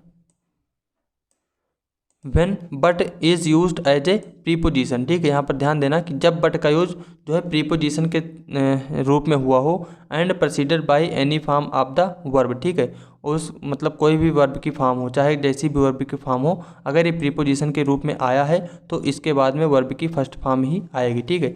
यहाँ पर चाहे पास्ट हो, चाहे प्रेजेंट हो, चाहे फ्यूचर हो, चाहे परफेक्ट हो, कुछ भी हो, यहाँ पर अगर बट जो है प्रीपोजिशन के रूप में आया है तो इसके बाद में क्या होगा, वर्ब की फर्स्ट फॉर्म को हम लोग यूज करेंगे। और एक चीज़ और आपको ध्यान रखना है कि नथिंग के साथ में हमेशा बट का यूज किया जाता है, इसको भी आप लोग ध्यान रखोगे, ठीक है। आगे चलेंगे, 45 नंबर है, परफेक्ट पार्टिसिपल हैविंग वर्ब की third form having been plus verb की थर्ड फॉर्म, ठीक है। तो इसमें क्या है, इसमें यह है कि हैविंग प्लस वर्ब की third form is used when it qualifies doer of the sentence, ठीक है। तो हैविंग प्लस वर्ब की थर्ड फॉर्म किसको बताता है, डूअर बताता है, ठीक है। डूअर के बारे में, जो सेंटेंस का सब्जेक्ट होगा, जो करता होगा, उसके बारे में बताता है। उसके बारे में बताने के लिए हम लोग हैविंग प्लस वर्ब की थर्ड फॉर्म, और ऑब्जेक्ट को डिनोट करने के लिए हम लोग हैविंग बीन प्लस वर्ब की थर्ड फॉर्म का यूज करते हैं, ठीक है। या फिर आप इसको इस तरीके से भी समझ सकते हैं, हैंडी टिप है यहाँ पर आपके लिए, कि if the class following the perfect participle in the passive voice, ठीक है। जब पैसिव वॉइस होगा तो आप किसको यूज करेंगे, हैविंग बीन प्लस वर्ब की थर्ड फॉर्म का, ठीक है। जब पैसिव वॉइस होगा वहाँ पर तो आप हैविंग बीन प्लस वर्ब की थर्ड फॉर्म का यूज करोगे, और जब एक्टिव वॉइस होगा तो हैविंग प्लस वर्ब की थर्ड फॉर्म का यूज करोगे। एग्जाम्पल यहाँ पर, having typed the letter it was posted, ठीक है। तो यहाँ पर देखिए क्या है, ये आपका पैसिव फॉर्म है, ठीक है। इट वाज पोस्टेड, वाज के बाद वर्ब की थर्ड फॉर्म मतलब पैसिव, ठीक है। तो इट वाज पोस्टेड है यहाँ पर, तो यहाँ पर हैविंग बीन, इसमें क्या है, having typed the letter I posted it, ठीक है। तो इसमें जो है यहाँ पर एरर किया गया है, ठीक है। इट वाज पोस्टेड, ठीक है। यहाँ पर ये नहीं, आप ठीक है इस तरीके से भी लिख सकते हो, ठीक है। जैसे ये वाला अच्छा यहाँ बना है, ठीक है। हैविंग बीन टाइप भी आपको कर सकते हो, ठीक है। अगर यहाँ पर जो है पैसिव वॉइस है तो यहाँ पर हैविंग बीन प्लस वर्ब की थर्ड फॉर्म, अगर यहाँ पर जो है जैसे एक्टिव वॉइस में है, ठीक है, एक्टिव वॉइस है तो यहाँ पर फिर हैविंग बीन का यूज करेंगे, ठीक है। तो इस चीज़ को आपको ध्यान रखना है, ठीक है। आगे चलेंगे, रूल नंबर 46, ठीक है। 46 यहाँ पर, participles like considering, judging, referring, concerning, regarding, viewing, broadly speaking, etc do not take any subject of reference, ठीक है। जैसे considering the case, I took the decision. तो इसको आप लोग वैसे रिलेट करेंगे जैसे हमने आपको रेनी डे वाला क्वेश्चन अभी करवाया था, ठीक है। It being a rainy day, ठीक है। तो उससे आप लोग इसको रिलेट कर सकते हो वहाँ से थोड़ा सा, ठीक है। तो उस हिसाब से अगर यहाँ पर समझें तो ये कुछ ऐसे वर्ड हैं जिनको कि यहाँ पर सब्जेक्ट की नीड नहीं होती, ठीक है। यहाँ पर जैसे considering the case, I took the decision, ठीक है। तो इसके पहले हमें कोई भी सब्जेक्ट लगाने की यहाँ पर नीड नहीं है। जैसे यहाँ पर इसका एक्सप्रेशन दिया गया है कि here I is not a subject of reference of considering, ठीक है। ये आई जो है इस यहाँ पर इस कंसीडरिंग के सब्जेक्ट के रूप में नहीं आया है, so there is no subject of reference for considering, मतलब कि यहाँ पर जो है कंसीडरिंग के लिए कोई सब्जेक्ट का रेफरेंस नहीं दिया गया है, फिर भी जो है क्या है, सेंटेंस हमारा करेक्ट है, ठीक है। तो आपको ध्यान रखना है कि ये कुछ ऐसे वर्ड्स हैं, ऐसे पार्टिसिपल्स हैं कि अगर ये आते हैं तो इनके पहले यहाँ पर हमको सब्जेक्ट लगाने की नीड नहीं होगी, ठीक है। ये सही रहेंगे, ठीक है। जैसे यहाँ पर रेनी डे वाला होता तो यहाँ पर हमको इट करना पड़ता, बट ये कुछ ऐसे वर्ड हैं इनके पहले यहाँ पर इट उट लगाने की नीड नहीं होती, ठीक है। तो आपको इसको भी ध्यान रखना। आगे चलेंगे, 46 नंबर, सॉरी, अब रूल्स बेस्ड ऑन वर्ब, ठीक है, वर्ब पर बेस्ड रूल है, इनको भी देखते हैं, ठीक है। तो अगर आप लोगों को शेयर नहीं किया है तो प्लीज़ यार शेयर कर देना इसको, ठीक है। देखते हैं रूल नंबर 47 नंबर यहाँ पर, when there are two subject in a sentence and they are not in the same number then we must have to use separate auxiliaries, ठीक है। सिंपल सा कहने का मतलब ये है, यहाँ पर देखिए एग्जाम्पल है, 3 killed and 1 were injured in the mob violence, ठीक है। तो यहाँ पर क्या होगा कि यहाँ पर रूल हमारा ये कह रहा है कि there are two subject in a sentence, they are not in the same number, then we must have to use separate auxiliaries, ठीक है। तो यदि जो यहाँ पर हमारे 2 सब्जेक्ट हों, ठीक है, और दोनों सब्जेक्ट सेम नंबर के ना हों, ठीक है, दोनों सब्जेक्ट जो है सेम नंबर के ना हों, ठीक है, जैसे यहाँ पर 3 है, यहाँ पर 1 है, तो मतलब क्या है, ये प्लूरल है, ये सिंगुलर है। 3 किल्ड 1 वर इंजर्ड, ठीक है, तो यहाँ पर देखिए 1 के साथ वर आया, तो मतलब रूल ये कहता है कि अगर 2 सब्जेक्ट हों, दोनों अलग अलग नंबर के हों, तो दोनों के साथ अलग अलग ऑक्सिलरीज का यूज किया जाएगा, ठीक है। जैसे 3 किल्ड, तो 3 were killed and 1 was injured, ठीक है, ना कि दोनों के लिए यहाँ पर देखिए एक ही तरह का यूज किया गया है, तो ये नहीं होगा, ठीक है। यहाँ पर हमको दोनों को मेंशन करना पड़ेगा, ठीक है। आगे चलेंगे नेक्स्ट पर, 48 नंबर यहाँ पर rule, when the subordinate clause come after lest, ठीक है। तो आपको ये ध्यान रखना है कि जब भी लेस्ट आएगा आपके सेंटेंस में, तो उसके बाद हमेशा शुड का यूज होता है और किसी भी ऑक्सिलरी का यूज नहीं किया जाता है, ठीक है। तो यहाँ पर देखिए लिस्ट आया है और यहाँ पर सेल आया है, जो कि क्या है, गलत है, हमेशा और हमेशा शुड आता है, ठीक है। लिस्ट के साथ में हमेशा शुड ही आता है, और लिस्ट एक निगेटिव वर्ड होता है, तो इसके बाद में नॉट वगैरह भी नहीं आता है, ठीक है। इसको भी आप लोग ध्यान रखोगे। आगे चलते हैं, 49 नंबर यहाँ पर, एन एडवर्ब और adverbial phrase should not be placed between two and verbal part of the infinitive, this is called split infinitive, ठीक है।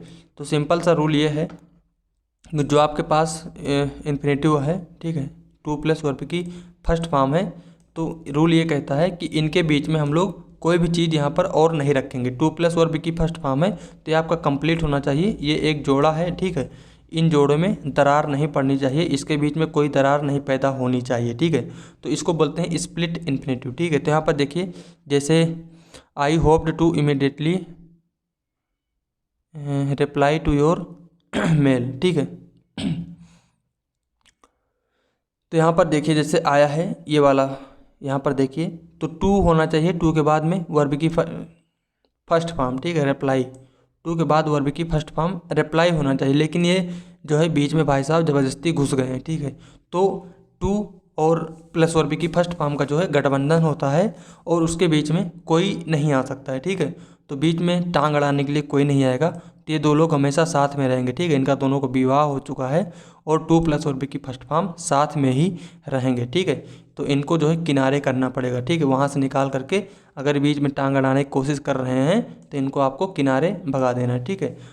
जैसे आपने नरेशन में पढ़ा होगा नॉट टू वाला करके, ठीक है, एक नॉट टू करके बनाते हैं, ठीक है, नॉट टू वर्ब की फर्स्ट फॉर्म, ठीक है। तो उस तरीके से इसको भी आप लोग ध्यान रख सकते हैं। आगे चलेंगे, और लास्ट रूल है, आज काफ़ी ज़्यादा थक गए हैं, और पहली बार यूट्यूब पर मैंने पहली बार इतनी लंबी क्लास ली है, ठीक है। तो आप लोगों को भी थोड़ा मेहनत करना है, वीडियो को ज़्यादा से ज़्यादा शेयर करना है, ठीक है, और बाकी वीडियोस भी आप लोग लगाते रहिए, काफ़ी इंपॉर्टेंट चीज़ें यहाँ पर आपको बताई जाती हैं आपके एग्जाम के लिए, ठीक है। देखेंगे, the present perfect continuous tense is used for an action, मतलब कि यहाँ पर है प्रेजेंट परफेक्ट कंटिन्यूअस टेंस को यूज के बारे में बताया गया है, action that began in the past time and still going at the time of speaking, मतलब कोई भी एक्शन है जो पास्ट में शुरू हुआ है और अभी प्रेजेंट में बात करते टाइम वो काम जारी है, तो वहाँ पर हम लोग प्रेजेंट परफेक्ट कंटिन्यूअस टेंस का यूज करते हैं, ठीक है। थोड़ा सा ध्यान रखें, परफेक्ट जो परफेक्ट होता है